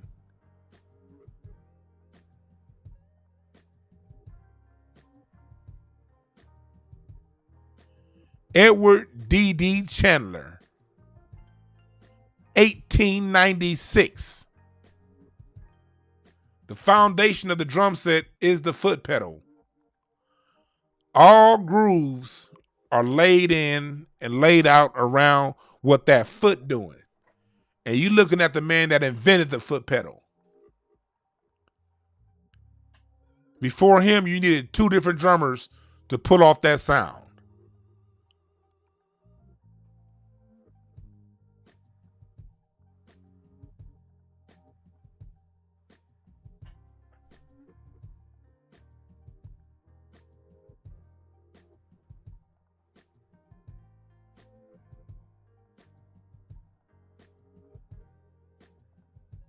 Fuck out of here.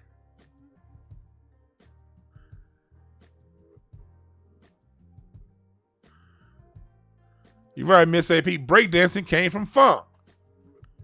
That's what they was breaking to. They was breaking in the front. Not no do do ch do do ch do do ch do. Don't nobody breakdancing to that shit. Do do ch do do ch do do ch.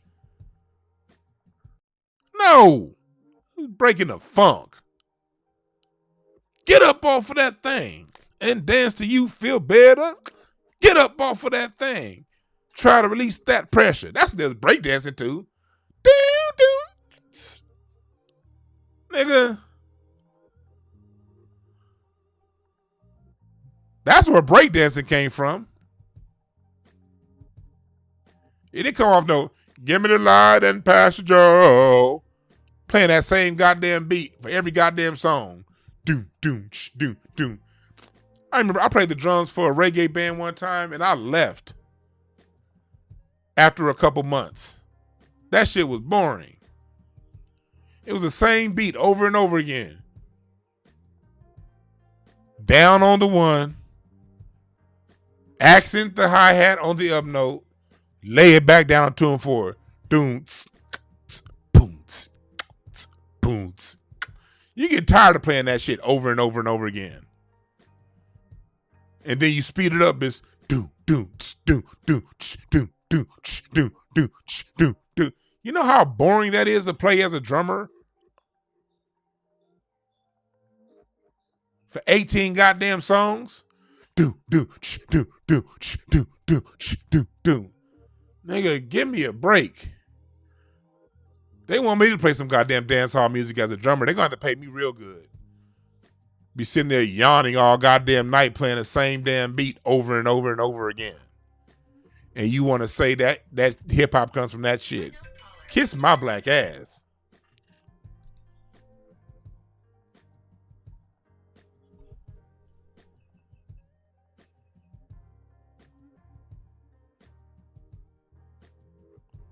That's right, Toya made a playlist for the kids so they know what's real. That's right.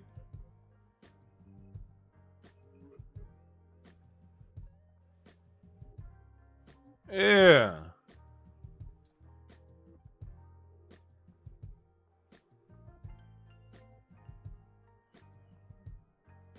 Somebody said Derek Chauvin's about to get sentenced. I ain't really been paying attention to that trial.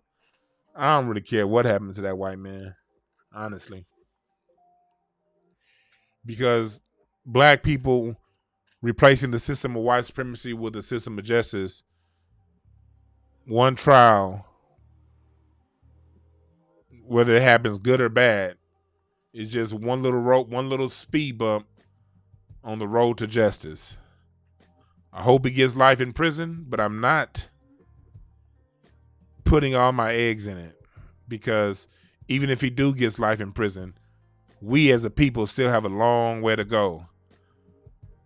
Like when I used to coach basketball. Thank you, Black Nova Entertainment, for the Cash App donation.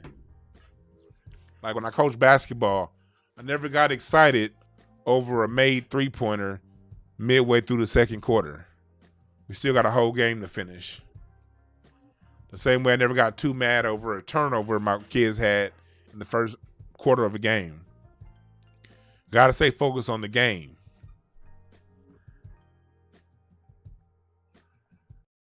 And yes, Keith Ellison is a bum.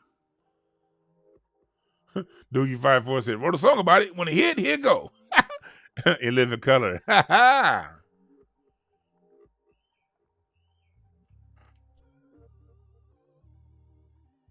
Yeah, but use these talking points that I'm giving you every time you run across a Busta Rhymes or some pink-haired heifer, green-haired heifer trying to say hip-hop comes from He dancehall. doesn't like dancehall. Shaggy told you. That's not.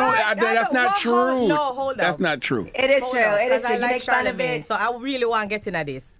Why you don't like It's dancehall? not true. Like I don't get why y'all It's really my it favorite so genre much. of music to listen to. So You love hip hop though, love hip hop. but hip hop came from dancehall. Mm-hmm. How? Hip-hop came from dancehall. Well, if hip-hop came from dancehall, why nobody rapping like with that dancehall accent?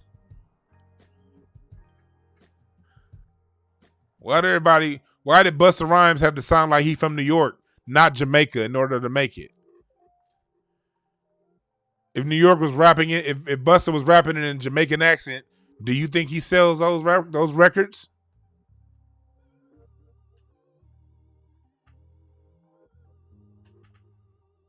I sure got another Cash App donation. Thank you, Brother Love, for the Cash App donation. Thank you.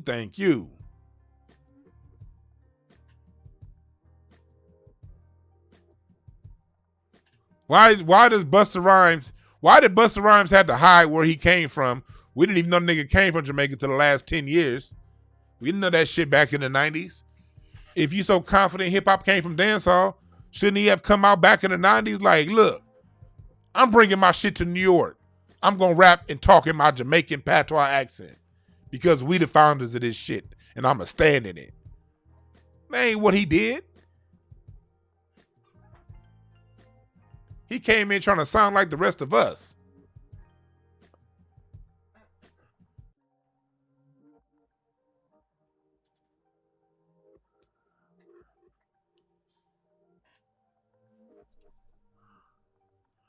I'm going to give Charlamagne credit. Because Charlamagne could have backed down. He didn't. He said no, flat out no. Now, I know him. When she asked him, you know that's how it comes from, Charlamagne said no. I'm going to criticize Charlamagne when it's time to criticize him. But I'm also going to give him credit when it's time to give him credit. I'll give the man credit on that one. He stood firm. Even when his co-hosts were floundering, Charlamagne stood firm.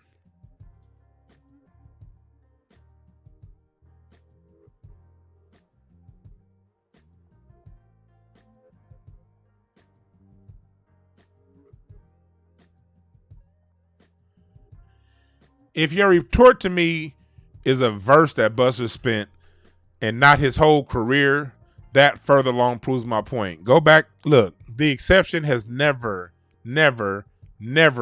outweighed the rule. You're right, Abdi, he did not check her 100%. He could have checked her harder. I'll roll with you, Abdi. He could have checked her harder.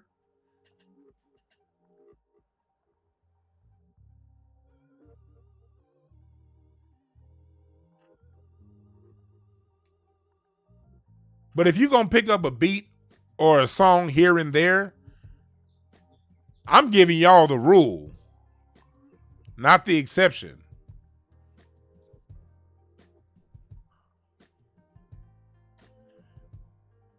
Yeah, beatboxing came from scatting and jazz. A shoobity bop doop dow. Nigga, Michael Jackson is one of the greatest beatboxers of all time. Michael Jackson got so many. Michael Jackson used to beatbox. Let me listen to me, people. When Michael Jackson wanted a sound for his music, he would beatbox it to Greg Fillinganes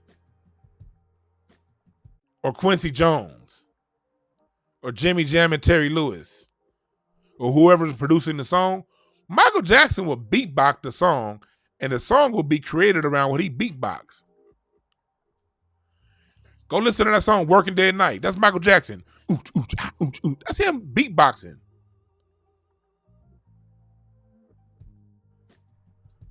Heal the World. That. Michael Jackson beatboxed that first, and then Teddy Riley turned that into a beat.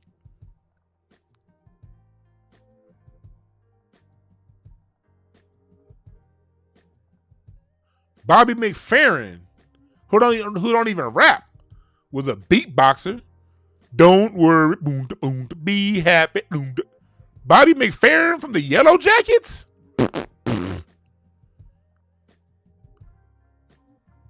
That wasn't even hip hop, but it was beatboxing.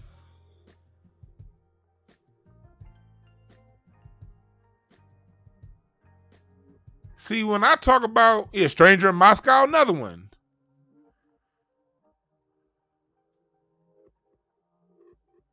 See, when I talk about the Black American roots of hip hop, I'm not just going to one person. I'm not just going to one sound. I'm giving you a multiplicity of people and sounds and eras. I'm going back over a 70-year period of all of the seasoning and infusion and cooking that went into hip hop. Can you do that with dancehall?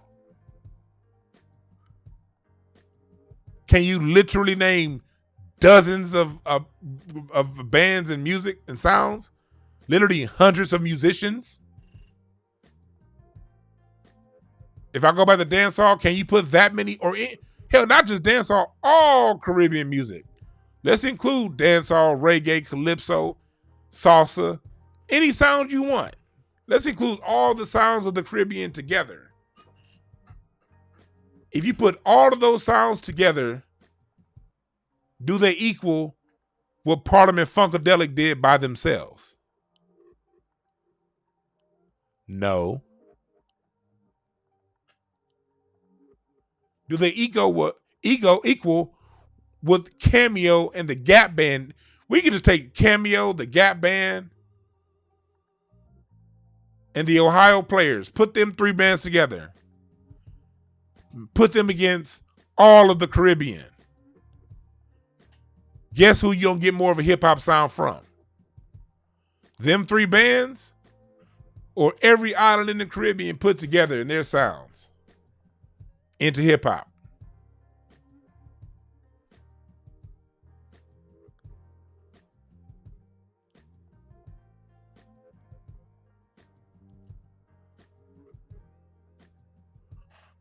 That's how we stand on our own, people.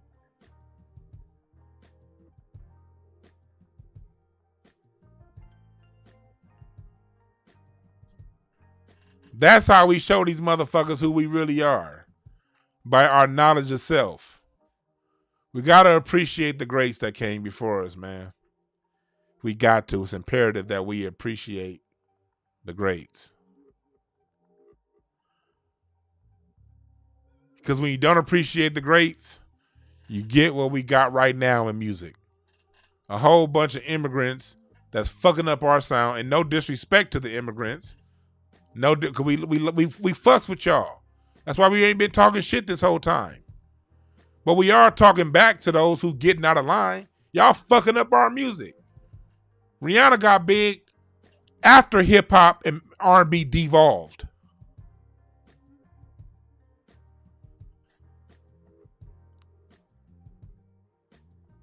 These non-foundational Black Americans getting all the radio play, The Weeknd, all these motherfuckers,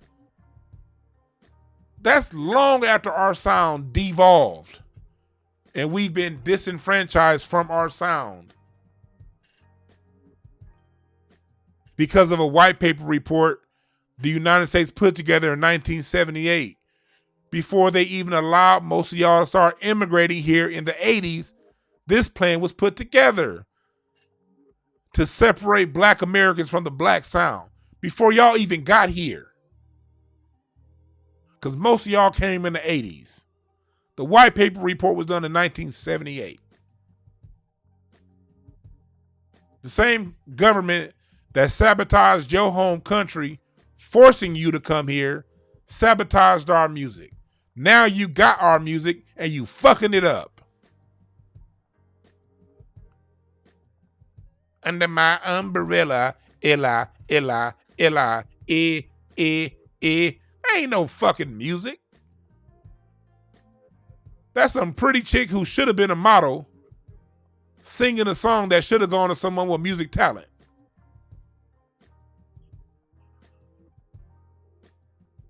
Nicki Minaj gotta sell sex because she ain't shit.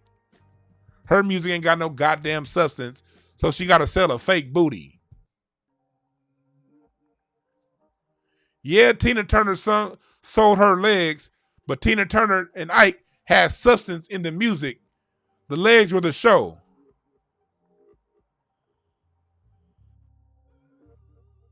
But the music stood on its own. If Michael Jackson never performed a concert, his music would have stood on its own.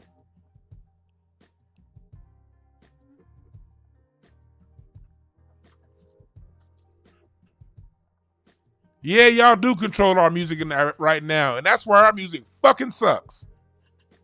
Because we ain't the ones producing it.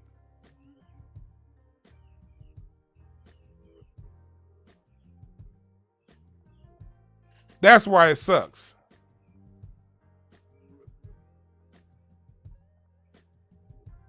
When y'all get a hold of our music, y'all gonna sing, "Look at my umbrella, Ella, eh. Sound like she pronouncing her vowels. A-E-I-O-U, Ella, Ella, eh. That's how I knew our music was done. When that shit came out when Rihanna got popular, she ain't doing nothing but talking with a tone. She ain't singing. Rihanna's beautiful.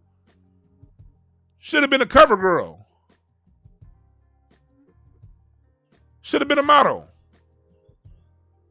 But had Rihanna come around in 1972, do you think she would have got a singing contract? Hell no. Will anybody take these people serious in 1986? You can't put Rihanna next to Stephanie Mills and get a hit. The music industry, you have to filter out all of the Stephanie Mills and the Tina Maries and the Whitney Houstons of the world. The Al Greens of the world. The Teddy Pendergrass of the world. Their music had to be filtered out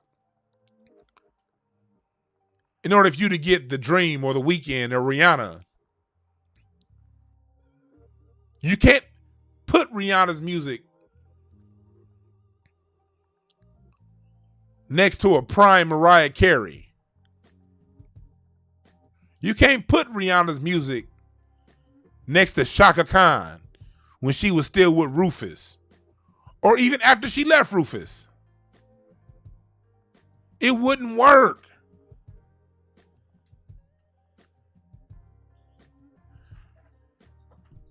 They had to not renew all of these great people's contracts and let that sound die out in order for you to accept umbrella, Ella, eh. Sound like a goddamn parrot. And you right, start Angela Winbush. You had to filter out Angela Winbush for this shit to pop.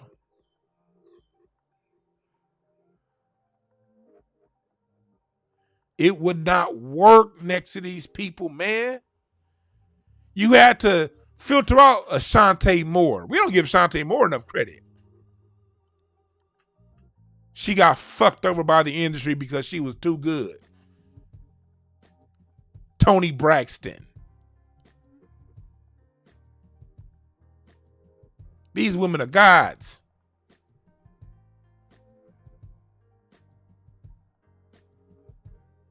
I see Jesus when I hear Aretha Franklin sing.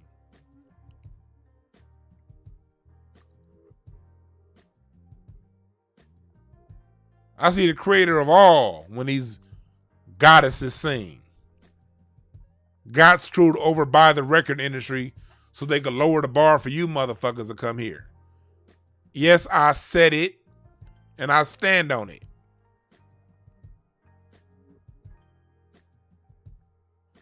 You're right, Gladys Knight. I see God when I hear Gladys Knight sing. Me and my wife went to go see Gladys at the Bowl. We saw her twice in 1 year back in 2018. She came and did a night at the Bowl, and then she came back later on that summer and was part of Black Movie Night. When she sang the Claudine soundtrack, make yours a happy home. Do, do, do, do, do, do, do. We can do it. We can do it now, baby. Do, do, do. You can't tell me you don't feel good when you listen to some Gladys Knight and the Pips written by Curtis Mayfield. Patti LaBelle, Millie Jackson. You right, Boss Queenie, the Jones Girls. Nights over Egypt. They still ain't found no Caribbean doo-wop singing groups. They ain't found nothing equivalent to the Jones Girls or the Emotions singing that 3-part harmony with soul. And it's no disrespect because you have a sound that's indigenous to you, that you can do better than a Black American can ever do. You got sounds in your home country that you will outdo a Black American every time. Why? Because you created it. It comes through your soul. It's encoded it within your DNA. Well, hip hop, rap, R&B, soul, jazz, the blues, that's what's encoded in our DNA. We don't do it better because we're better than you. You're great too at what you do. But this over here is ours and what we created. So since it's ours and what we created, it's in our DNA, stands to reason we do it the best.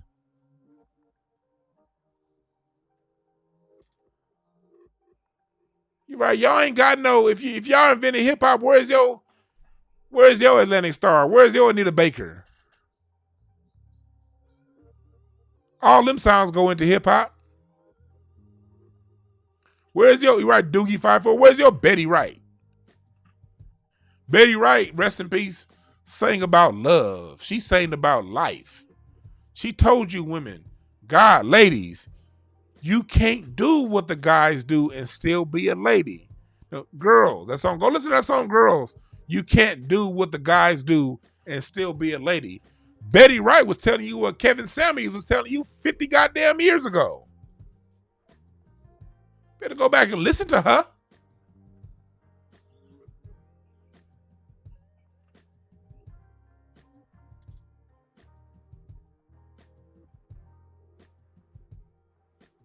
You're right, Midnight Star. No parking on the dance floor. Roberta Flack, yep. What about Roberta Flack's son, Bernard Wright? Hobblegloggin. That's Bernard Wright. That's Roberta Flack's son.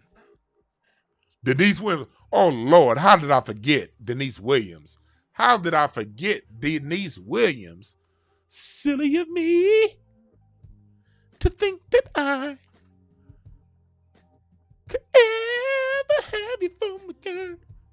How I love you. You're just a love right.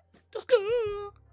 I know that I could be loving more. What could it be in you I see? What could it be? I can't sing for shit, but I'm fit, man. Whoever the hell mentioned Denise Williams, you need to go ahead and slap yourself. You got me started, nigga.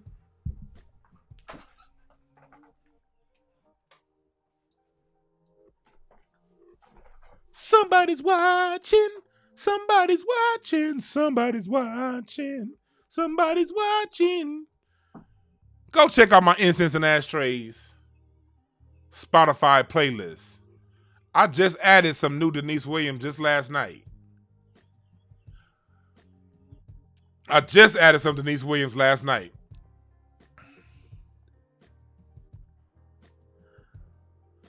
Ben Frank. Oh, you brought up Brick? Come on now. What you know about Brick? Ain't gonna hurt nobody. Good high. We don't want to sit down. We want to get down. We don't want to sit down. We want to get down. Yeah, KZL, you brought up, goddammit, you brought up Denise Williams. You fucking my head up. Tina Marie. I accept Tina Marie into the culture. Yeah, she white, but she born and raised in Venice Beach. And she never disrespected black culture. And she performed the music with her heart and soul. Tina Marie was an aberration when it comes to black music. She was authentic. Portuguese Love. On a stormy winter night in the world to God. Denise Williams is ours. God damn it. I'm like, Tina Marie is ours. Oh, hell yeah. Johnny Guitar Watson. Thank you, de facto. I can find more Johnny Guitar Watson influence in hip hop than I can dance hall.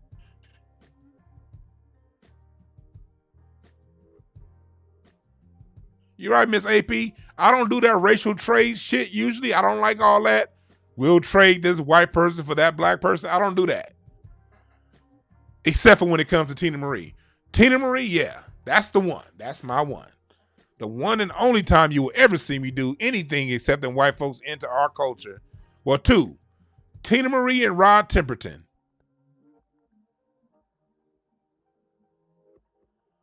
Tina Marie and Rod Temperton. Them is two of the white folks that I accept. But them is also two white folks that knew their place. They didn't come around trying to act like they weren't trying to come in with no God complex, acting like they owned our music. They came in as students of our music, did great with our music, and stayed honest about where the music came from. Rod Temperton and Tina Marie are two examples to any white artist on how to treat black music. Come in humble, do your best, and stay humble. We'll continue to love you.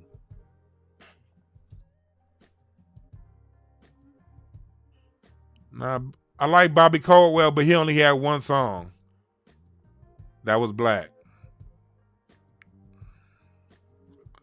George Duke is more hip hop than dance hall. Reach for it. Doom, boom, boom, doom. Dun, dun, dun, dun, dun, dun.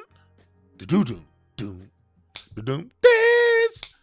Doom, doom, doom, doom, doom, doom, pop, pop, boom.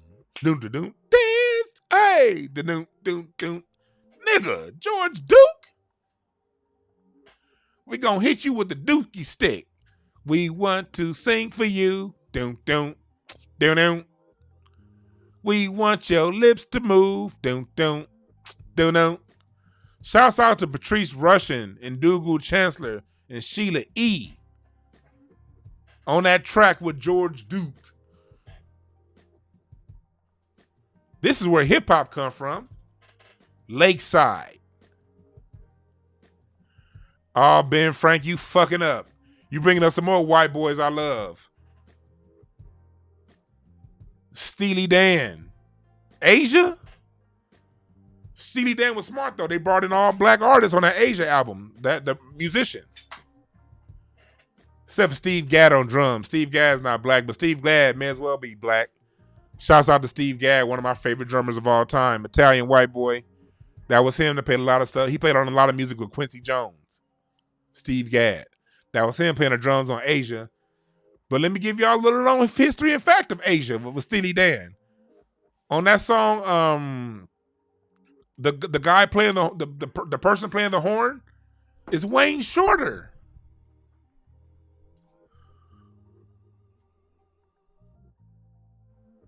That's Wayne Shorter. I seen your picture. Your name in lots of That's Wayne Shorter. And that song, Peg, it will come back to you. Peg, it will come back to you. That's Michael McDonald. Stand on side the wall to see it all. Yeah, it's your favorite foreign movie. That's Michael McDonald. That's Joe Sample playing the clavinet on that Asia album. The same Joe Sample that was on Off the Wall. That was behind mostly Michael Jackson's music on the keys. And the Jazz Crusaders.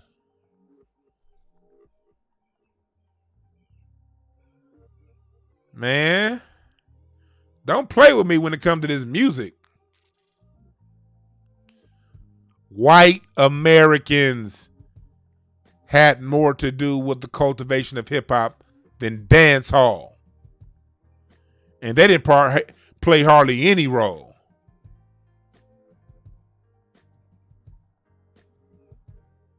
They still had more of an impression on hip-hop than dance hall. The fuck out my face. Hall & Oates. Hell yeah, I love them white boys. Shit.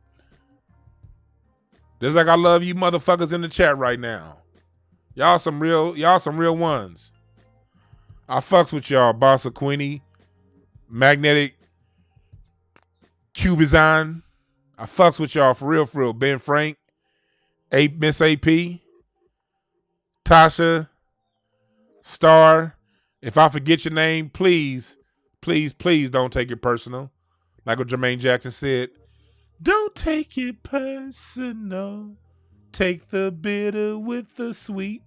My bad if I didn't say your name, but I fucks with you. For real. Ivor.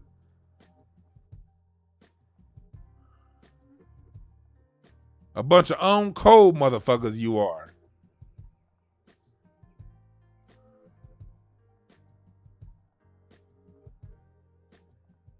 Sliding the Family Stone? Yeah. If you want me to stay, I'll be around the way. Rusty Allen on bass for that song. But we got to go back to the original bass player for Sliding the Family Stone, Larry Graham. Larry Graham is Drake's uncle. Slap bass, which is also key to hip hop. The slap bass that came from Oakland, California. Larry Graham.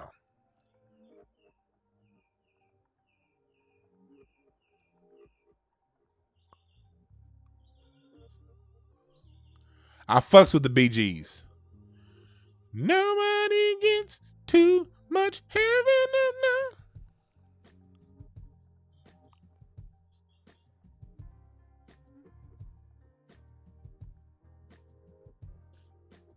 Hey, I fuck with the BJs. Oh yeah, good one. Don't mention Black Jesus, aka Isaac Hayes. Hot Buttered Soul. That's hip hop. Hyperbolic. Hayes and Porter. Man, Isaac Hayes and Porter had way more to do to hip hop than some fucking dance hall. Hyperbolic, systematic, well, my name is Nine, and I like it like that. Man, shit. Rolls Royce, funk out of L.A. You goddamn right. Do you dance to the rhythm of the flow? Let's have fun. Well, do you dance? You abandoned me. Love don't live here anymore. Thank you, American Negro, for the Cash App. Just a vacancy. Love don't live here anymore. Nigga, that's where hip hop come from.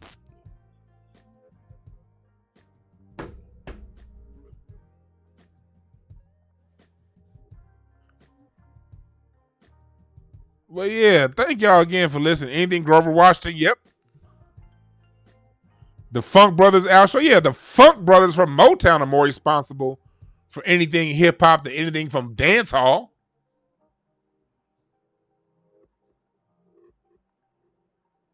Fuck out my face.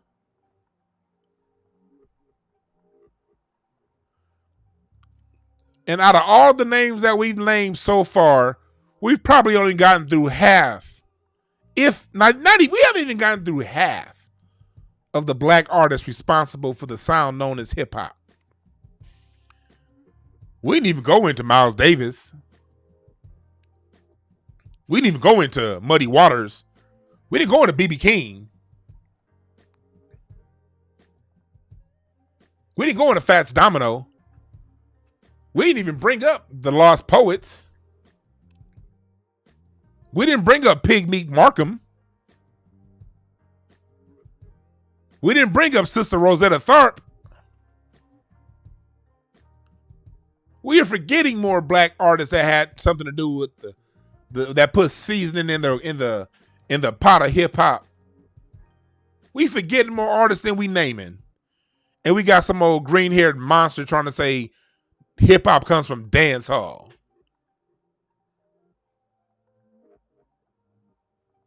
Yeah, Thelonious Monk. Oh, man, thank you, M. Moses. Gambling Huff. Come on, man. We didn't even bring up Gambling Huff had way more to do with hip hop than dance hall. Just their music alone. Gambling Huff, nigga. The Whispers out of LA. You're right, Howling Wolf. But you brought up the Whispers. Whispers was writing music about human trafficking 40 years ago. Olivia the slave got distracted on her way to grandmother's house. A wolf in sheep's clothing came, caught her on and went away. I forgot the lyrics to that part. And now she's turned out, lost and turned out. Olivia the slave, lost and turned out. Don't buy that man no new Seville with your man. Willie Hutch up there. And go back and listen to Willie Hutch's on the Foxy Brown soundtrack. That Willie Hutch Foxy Brown soundtrack, the Mac, I like the Mac soundtrack too. But that Willie Hutch, I probably like the Foxy Brown soundtrack more than I like the Mac soundtrack from Willie Hutch.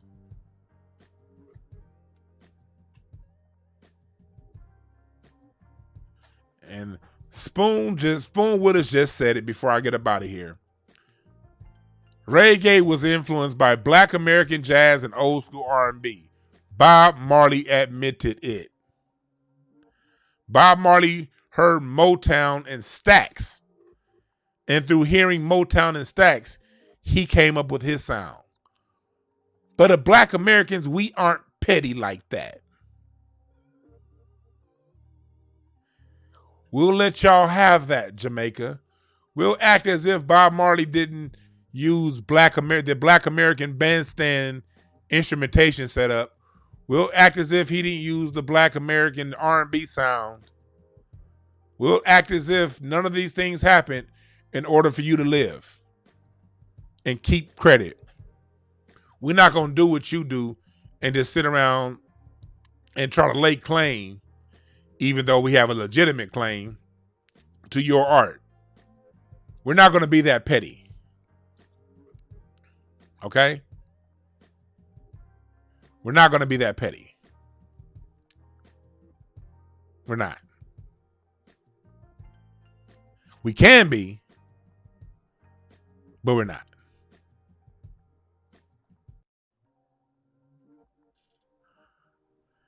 Anyway, I got to get up out of here.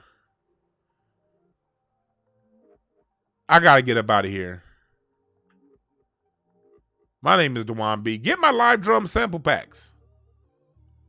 Buy my book, No Time to Waste. And get my t-shirts. All are in the link tree in the description box.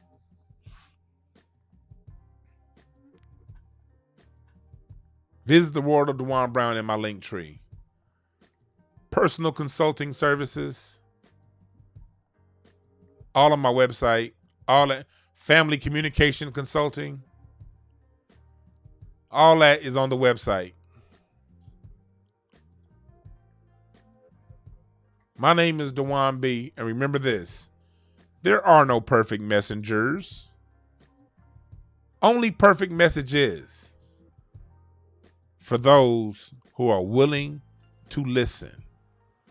My name is Dwan B. We out.